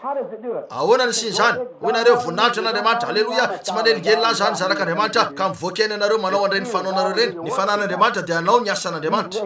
Hoy Jesosy, zay mino ny asa ataoko no ataony koa. Tanareo? Raha mamoy io voaloboka io ka nanome andiana voaloboka, mivoaka ny manaraka ka manome andiana voatavo, dia misy zavatra tsy mety ao. Hitanareo? Fiangonana napetapetaka zany, voaloboka napetapetaka, olona natao grefy teo. Raha misy olona avy amin'ny anaram-piangonana, mpikambana amin'ny anaram-piangonana ka milaza tena ho kristianina nefa tsy manana ny fanahy-masina sy ny herin'Andriamanitra sy reto zavatra rehetrareto. Eny, raha mivoaka eny ianareo ka manao tahaka an'ireny andian'olona izay no ianareo hoe miteny amin'ny teny tsy fantatra fotsiny, efa nahita demony any teny tamin'ny fiteny tsy fantatra. Eny tompoko. Efa nahita azy ireo nandita amin'ny fanahy ka nikika sady nisy farora-bava sy ny maro hafa. Dia zany rehetra zany, efa hitako zany za, tsy zany akoho ny resahako, miresaka any amin'ny fanan'Andriamanitra. Ny fanahy dia miara-milaza amin'ny fanahintsika fa zanak'Andriamanitra sika, ary zanaka dia mpandova an'Andriamanitra, mpiray lova amin'ny Kristy. Koa raha miara-miaritra aminy sika dia mba hiara-manam-boninahitra aminy koa. Fa ataoko fa ny fahoriana, eno tsara fotsiny zao. Tena mahafinaritra ny eto. Fa ataoko fa ny fahoriana amin'izao andro ankehitriny zao dia tsy tokony hoarina amin'ny voninahitra izay aseho ao amintsika.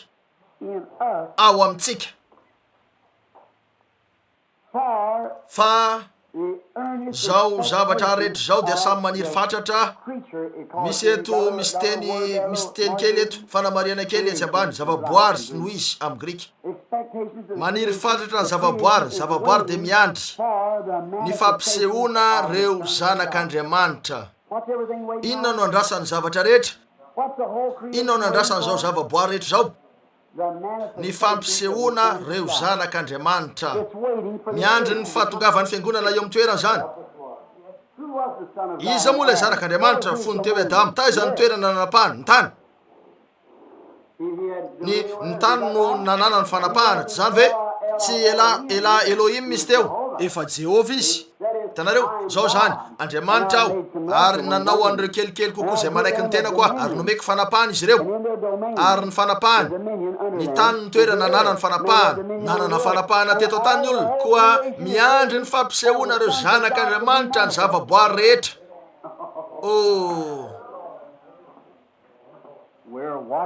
Miandry ny fahatongavany io andro mahafinaritra ny milenium io isika, zay avilon'ilay tompontsika akalay ampakariny miandry azy. Miseto ny tany, mitaraina ny siny io andro famotsorana io, zay verenany mpamontsika indray eto an-tany. Zany tokoa ve? Eo mpiandrasana miezaka ny ametraka ny fiangonana eo amin'ny toerana zay anehoany ny tenany Andriamanitra. Ka maka olona izy zay ahafahany miasa amin'ny alalany toy izao hoe mikorina malalakato ny fanahiko, fa ino zany? Fa afaka miasa eto ah, maka anankiray hafa etsindray ary mametraka azy eo hoe azoko apetraka eto izy. Fananganana, fametrahana amin'ny toerana, fampisehoana, ka entiny eny izy io ary anaovany lanonana ny aminy. Misy anjely amangy azy, ilaza zavatra aminy. Eny raha marina ny voalaza, fa raha mamorona zavatra fotsiny io dia tsy ahomby zany. Tsy ahomby zany. Betsaka no hitantsika toy zany. Fa izay resahako, ny fampisehoana ireo zanak'Andriamanitra ny resahako. Dia rehefa maneho ny tenan'Andriamanitra ka maneraka azy, dia mandroso izy avy eo ka famarinana zay lazainy. Famarinana zavatra ataony.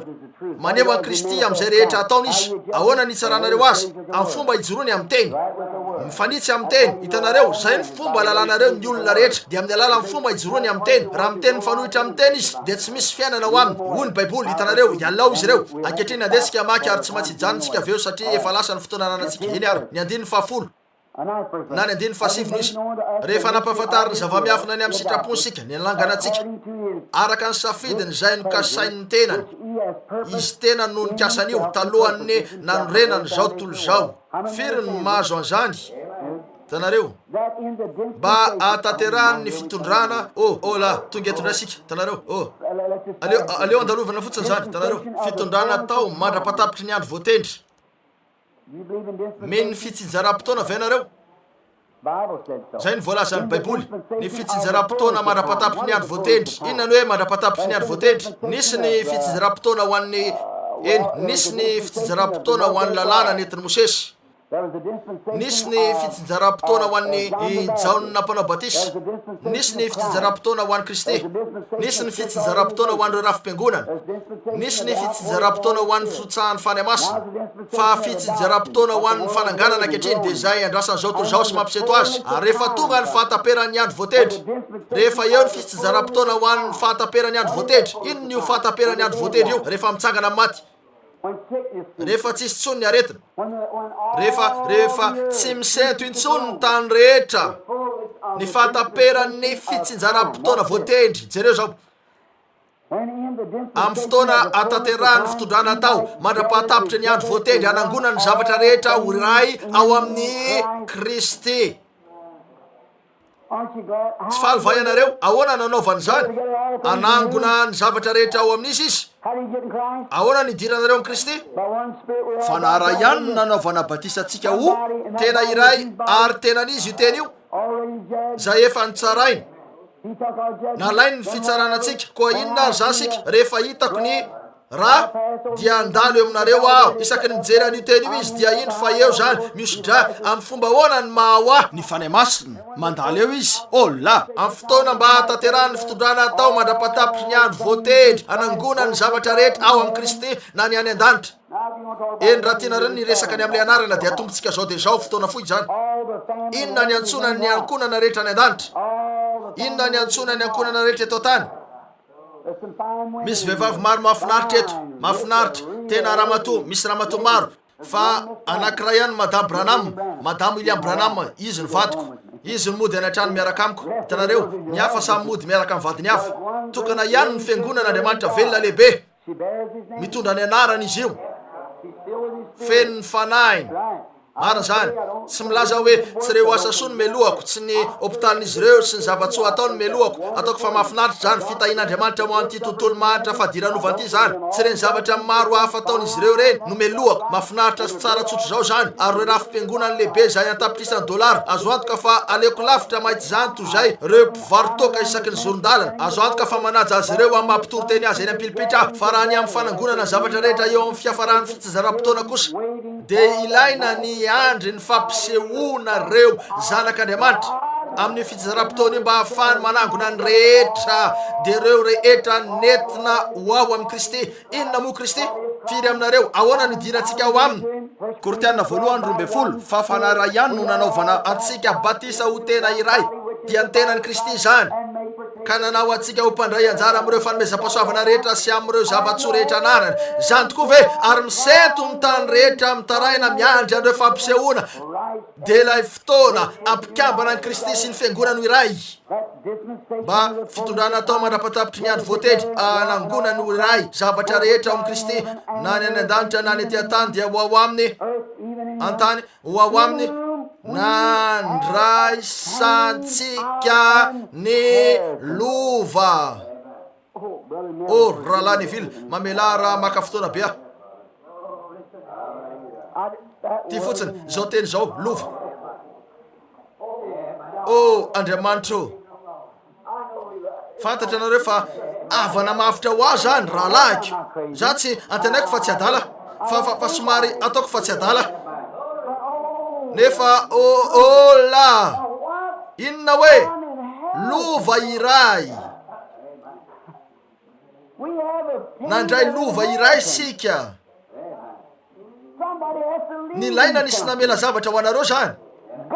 Andriamanitra talohany nanorenana zao tolo zao no efa namela zavatra ho anareo, anarana voasoratra teo am-boky, ka rehefa ho voavolo ilay zanak'ondry dia ho voatondro miaraka amin'izany ianareo. Aleo tehirizina ho andrarivo zany, andesika mahakely fotsiny. La ahoana natongavantsika eo amin'ny 9:7 rarivo, fa mbola tsy navitana ny 9:4 na 5 amin'ity akory azo sika, eny ho faranantsika ihany nefa ilaiko fotsiny hamaky an'izany ka melan'izany hatreo. Ao aminy koa no nandraisantsika ny lova rehefa inona? Ahoana nazahoantsika ny lova io? Ahoana nazahoantsika an'io? Satria ve nandeha mahitsika? Ahoana nazahoantsika ny lova io? Satria efa voatendry raha teo sika. Amen. Ry lalako arminianina fantatro fa sarotra renesiny zany, tsy ny andratra ny tadiaviko saingy mahafaly loatra ny fahafantarana fa efa eo aminareo zany, efa eo aminareo zany rahalahy marina zany, tsy hitanareo fotsiny la izy, efa eo aminareo io na dia zany azy, hitanareo mety tsara ny aminareo, hitanareo mety tsara ny aminareo, hitanareo nefa ianareo vitanareo ny nefa tsara tokoa ny manompo maso an'izany. Tola iny lazainy rahalahy Neville ihany ny amin'ny fety mitety tanàna indray mandeha iny, manana tohatra ary miodina ka jereo zay ananareo. Eny tompoko zany la izy, zay le zavatra, ny fanahy masin'Andriamanitra no tohatra ho antsika, zay milaza amintsika zavatra ananantsika. Hitanareo ny lova, no karazana lova hoana rehefa nitendreny raha teo sika araka ny fikasana zay mahefa ny zavatra rehetra araka ny akasitrahany fony tamin'izy mbola talohana dada azy, talohana Andriamanitra azy, talohana mpamonjy azy, talohany nampanasitrana azy, talohan'izany rehetra zany dia efa nanendry raha teo izy, ka efa nametraka ny anarany zanak'ondry tao anatin'ny boky sy nandefa ny fijeriny tamin'ny alalan'ny fahalalany raha teo ka nahita ny anaranareo zay nataony tao ihany koa. Ino zany? Tonga teto an-tany ary sika taty aoriana kely nateraka ireo ray aman-dreny mpanota nandehandeha teto an-tany, fantatrareo tsara fa tampoka teo tahaka an'ity josy kely lava orona Paoly, fantatrareo tsara efa andehanao ny ataony izy saingy tampotampoka ataony izy zavatra laza hoe dia ho ianareo abara eo dia iny fa nanomboka nanatony sika. Hitanareo nanendry antsika raha teo mba handray ny lovantsika ao aminy izy, dia zay voatendry raha teo antsika fa efa nandovan'io talohan'andrena zao tolo zao sika. Hitanareo satria ny fikasany manokana dia ny ahatateraka ny sitrapony manokana zany tokoa dia no Andriamanitra sy mpamonjy. Ao aminy koa ianareo rehefa renareo miteny fahamarinana, ary iza ny fahamarinana? Jesosy ny fahamarinana, ny fahamarinana filazantsara. Eny filazantsara iny anankiray ihany filazantsara. Hoy ny Galatiana 1 hoe fa nanjely aza no mitory filazantsara hafa aoka ho vohosiny izy. Ity ny filazantsara, ny filazantsara ny famonjenanareo. Tsy misy hafa, tsy misy hafa, tsy misy anarana hafa nomeny ety ambany lanitra azahoana famonjena afa-tsy amin'ny anaran'iza. la ao aminy rehefa nino ianareo no nasiana tompo-kase. Rehefa nino ahoana nafahatsika adalo fotsiny am'izany rahalahy, aleo avela ho andrarivo zany. Ahoana ho inareo? La tsy vitako fotsiny ny andeha lavidavitra noho zao. Aleo avela ho andrarivo zany. Tsy vitako fotsiny miala amin'ny teny hoe tompo-kase io. Ahoana nidiranareo am'izany? Hitanareo lova tamin'ny fanendrina raha teo nandova zavatra. Lova ahoana? Tsy maintsy nisy olona nametraka lova ho aho. Fa hoy ianareo Jesosy namela lova ho anareo. Azafady kely hoe tsy namela lova ho ahy mihitsy Jesosy. Tsy namela lova ho anareo mihitsy Jesosy. Nidina fotsiny izy ary nandony lova anareo. Nitondra anareo hoe ho amin'ny lova anareo. Fa ny anaranareo dia efa natao tao amin'ny bokin'ny fiainana zanakory taloha nandrenana zao tontolo zao. Andriamanitra nanome anareo ny lova anareo. Efa nisy teo aloha ny lova anareo. Tonga fotsiny Jesosy maro ny zao fomba zao ny zany izy ireo everana zany. Hoy Andriamanitra eny maro ny olona very ka tsy tiako izy ireo fa ho voavonjy koa ampidina Jesosy ka angamba izy no isy olona atsapanenina ka alala ny zavatra nataoko dia ho vonjeny. Mampalahelo na ny braoko aza tsy ho tantanako toy zany nefa tsy de tsara ny fitantanako azy indraindray. Tsy zay ny tiako hanaovana azy. Ahoana ary ny amin'Andriamanitra? Andriamanitra tamin'ny fahalalany raha teo dia efa nahita tsara hoe iza no vonjena ary iza tsy ho vonjeny. Nandefa Jesosy izy mba hamonjy an'ireo zay efa nofidiny. Tsy nilaza va Paoly teo amin'ny 5:5 hoe nifidy atsika tao aminy izy fony tsy mbola ary akory zao tontolo zao. Zay ny lovantsika. Nifidy atsika Andriamanitra ary namela an Jesosy ho tonga izy mba handony vidiny. Ny antony nalatsa ny rano mba tsy hisy ota isaina ho antsika. Tsy misy avy aminareo fa raha inareo fa zay mini manota rehefa nazo ny fahalalana tsara ny marina dia tsy misy fanatra noho ny ota intsony. Ankehitriny ho tonga indray ianareo ka hanao hoe ahoana ny amin'izany Rahalahy Branham saingy tsarovy. Hitanareo zay nandray ny fahalalana tsara ny marina. Tsy mbola nandray ny marina akory izy ireo fa nandray ny fahalalana ny amin'izany fotsiny. Hitanareo tsy azo avozona zay efa nao zavainy indray mandeha no sady efa nanandrana ny fany masina, efa nanandrana ny heri ny teny tsara toretim-pino hatreo amin'ny sisy tany fahiny. Marina dia efa taratasy tamiko ny amin'io. Tonga hatreo mihitsy retim-pino hatreo amin'ny sisy tany reto fa Jesosy Kaleba niditra tao nahoana. Eny fany masina ny antsokan'io lay tany nisy teo. Indro fa eto izy ireo, eto zany. Andeha tao hoe fany masina ty nefa eto izy ireo. Hitanareo eto no misy ny teny fikasana, eto zany. Fa ho reo mandefasa mpisafitany folo anankiray isaky ny foko mba ahafantaran'ireo foko rehetra eo amintsika hoe inona ny lovantsika. Hoe aiza nisy atsika rehetra any, hoe aiza nisy atsika koa andefa mpisafitany vitsivitsy tonga tany izy rehetra. La fa ataony olona olirolerany sika tsia tsy vita atsika nanao an'io. Tanareo o Jesosy Kaleba andeha hoe jerena ny endrika zany koa dia tonga teo izy ireo ka nitazana zay nisy teo. Tena nanintsitra ny tanany teo izy ireo ary nanapaka salom-boalopoka vaveny tany dia niverina teo ho ireo. Tena tsara hoe tena tsara indro zany manandrama kely fotsiny amin'izany fa tsara tokoa. Tsara le izy saingy jereo rety abeny tsy vita atsika ny anohitra andreo anara-piangonana lehibe reo re zavatra lehibe reto. Mafy loatra tsy vita atsika io sanatry tompoko dia nanomboka nilaza izy hoe andesika hiverina any amin'ny lovia misy hena any Egypta na tsara atsika kokoa nijanona tany fa tsy vita atsika zany. Tery loatra zao lala zao tsy vita atsika zao tsy vita atsika io. Kaleba mahery fo aoka hotony ianareo rehetra. Josoa aoka samangina ianareo avelao ilaza zavatra. Indrisy tsy vitako io tsy vitako fa raha voatery alako ny filalavako karatra Rahalahy Branham, raha voatery amela ny voloko itsiry toy ny vavy anitra tsy haiko mihitsy ny ataoko. Raha voatery tsy hanao ny sorta keliko tsony aho dia tena tsy vitako zany. Fantatra tsara ary raha ny hoe hitsahatra tsy fokasigara raha ilaiko ny anao zao toy ny olona mampaonena ianareo. Eny tsy vitako tsotro zao io. Josoa tsara ny any. Alleloia vitatsika ny akan'io. Inona nisy teo? Nijery ny alehiben'ny tanàna mandy izy ireo. Fa Jesosy Kaleba kosa nijery ny teny fikasana nataon'Andriamanitra. Mijanona amin'ny teny na izy ianareo na iza. Mijanona amin'ny teny.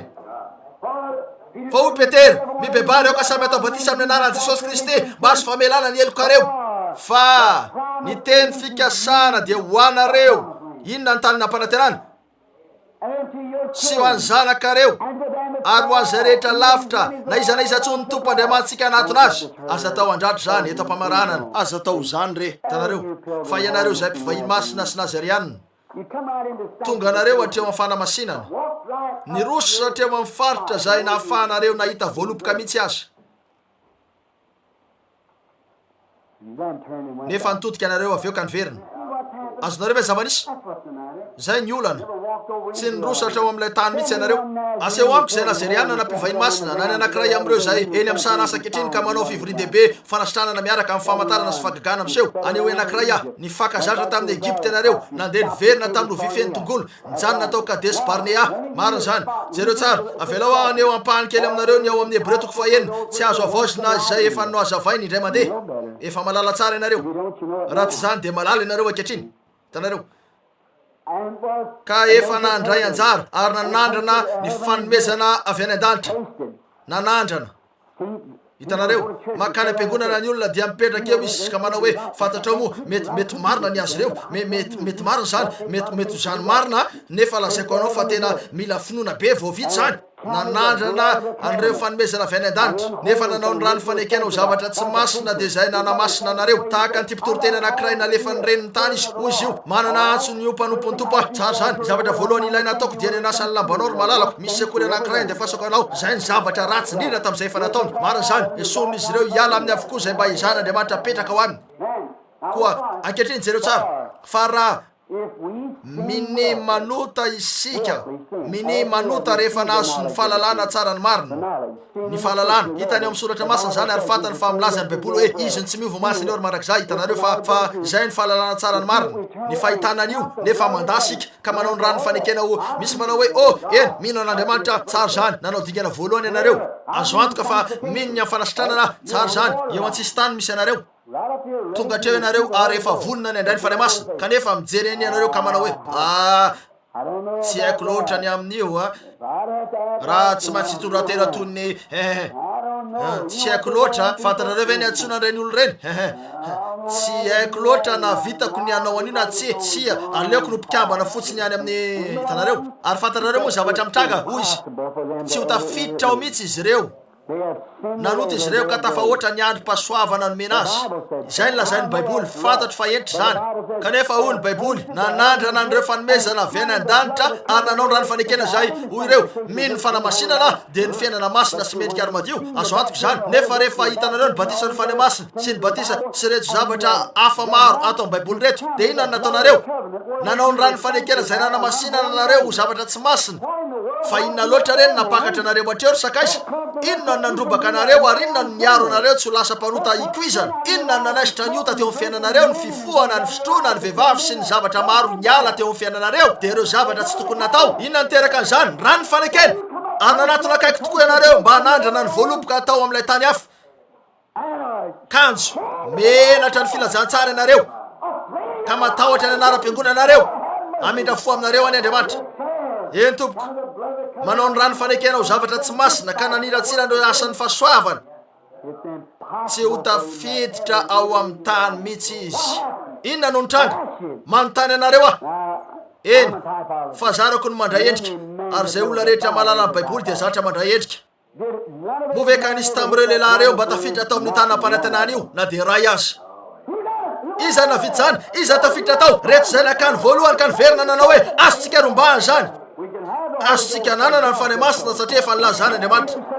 Ho petera tamin'ny andro Pentekosta hoe raha nibebaka ka natao batisa tamin'ny anaran'i Jesosy Kristy dia tokony handray ny fanamasina fa any teny fikasana sitrako ny anatanteraka zany any teny fikasana azonareo ve zany eny any teny fikasana raisiko zany izy io azo antoko izy ireo ihany tafiditra hoy ianareo fa raha Abranamo ary ny amin'ny fitsanganana tsy ho isany izy ireo tsy isany hoe tsy tompoko Jesosy efa nilaza o reo manao ny tenanao lehibe no Mosesy ianao ary nolazainao fa ianao dia efa nahitany Abrahama de hoy izy nefa efa maty Abrahama indro ianao tsy mba ampy 10 taona akory nefa lazainao fa efa hitanao i Abrahama hoy izy fony tsy mbola ary Abrahama izano izy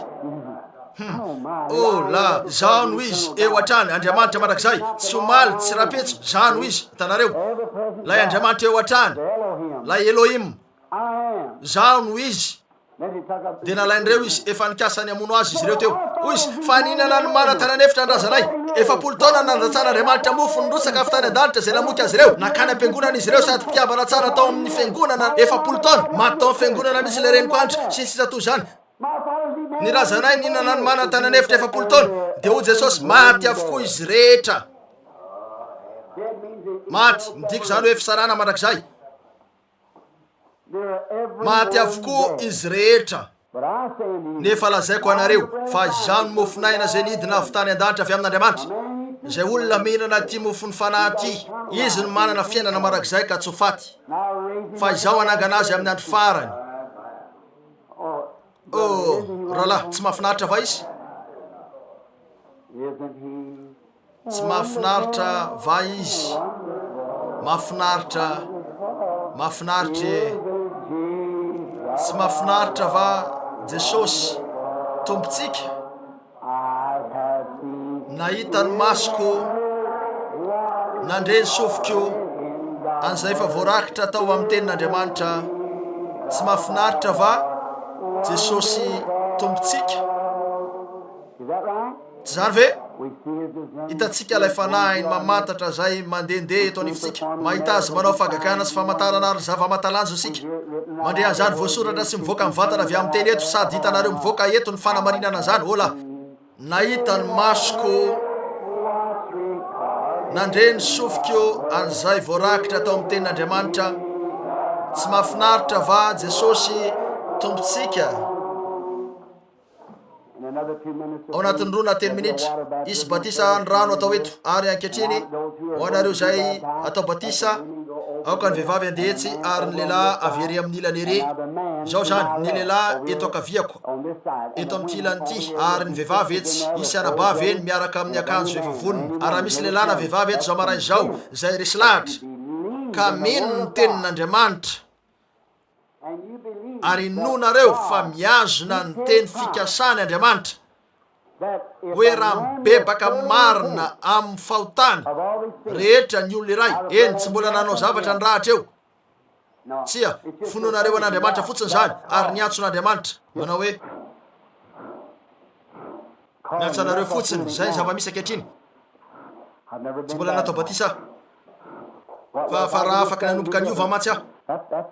Zay le zavatra manombo fa iova ianareo eo rehefa manomboka ny dianareo. Hitanareo, tsy maintsy mitodika ianareo manomboka ny dia. Hitanareo hoy ianareo fa tsy zany mihitsy ny fahitako azy hatramin'izay. Eny rahalahy malalo, tika ianareo raha neo soratra masina anankiray amiko ka nisy olona efa narosiko tamin'ireo 2 taona nanompoky naneran-tany teo alohan'ireo eveka sy zany hoe raha nisy olona efa natao batisa tamin'ny fomba hafa koatra ny tamin'ny anaran'i Jesosy Kristy, ka na iza tsy natao batisa tamin'ny anaran'i Jesosy, dia ilainy no tonga sy atao batisa indray amin'io anarany io. Tokana ny anaran'Andriamanitra, ary ny anarany dia Jesosy.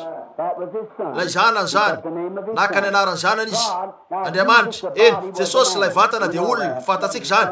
Io lay zanak'Andriamanitra zay nisy nanalika azy. Eny, tsy notsika niendrika omen'ireo unitera dia ireo olona milaza hoe tahaka ny ratsan-tananareo Andriamanitra. Misy sika fa misy toetran'Andriamanitra telo ka voaseho tamin'izany Andriamanitra, nefa tokan'Andriamanitra. Hitanareo, marina zany. Tsy inotsika ny amin'ny hoe avela hoa hiteny an'izany toy izao. Inotsika fa nivelona tamin'ireo asa telo Andriamanitra. Nisy fotoana izy nanao asa teto tany. Eny, makanesa amin'ny ty ilanty anareo vehivavy, ary makanesa amin'ny rilandriny ny lehilahy ho an'izay miomana ho amin'ny fanaovana batisa izy ireo ankehitriny ary nanana asa telo Andriamanitra. Ny anankiray tamin'izany dia natsona hoe maray na fitsinjaram-potoana ho an'ny ray, natsona ny anankiray hoe ny mahazanaka, ary natsona ny anankiray hoe fany masina. Eny, ankehitriny ao amin'ny fitsinjaram-potoana inona no iasan'ny ray ankehitriny? Fany masina. Inona izy teo aloha? Jesosy. Inona izy tamin'ny andro talohan'izany? Nefa tokana ihany Andriamanitra. Zany tokoa ve? Raha izy, zanaka ary fany masina, ireo telo reo no asa telo nataon'ilay Andriamanitra tokana. Saingy eny, tsy anarana ny hoe ray, marina ve zany? Te antany anareo eny, omeko anareo ny Matthieu 7:20 zay nilazany Jesosy hoe mandehana atao mpianatra ny firenena rehetra manaova batisa azy ao amin'ny anarana ANARANA, anarany ray. Tiako hita hoe tohina ny fahalalanareo ny soratra masina eny aminareo. Tenenao raha mivoaka amin'ny faritra fa ozy tamin'ireo mandehana any amin'izao tontolo izao, mitory filazantsara amin'ny voary rehetra. Zay mino sy atao batisa no vonjena, zay tsy mety mino ho elohina, ary zao famantaran'izao no anaraka izay mino.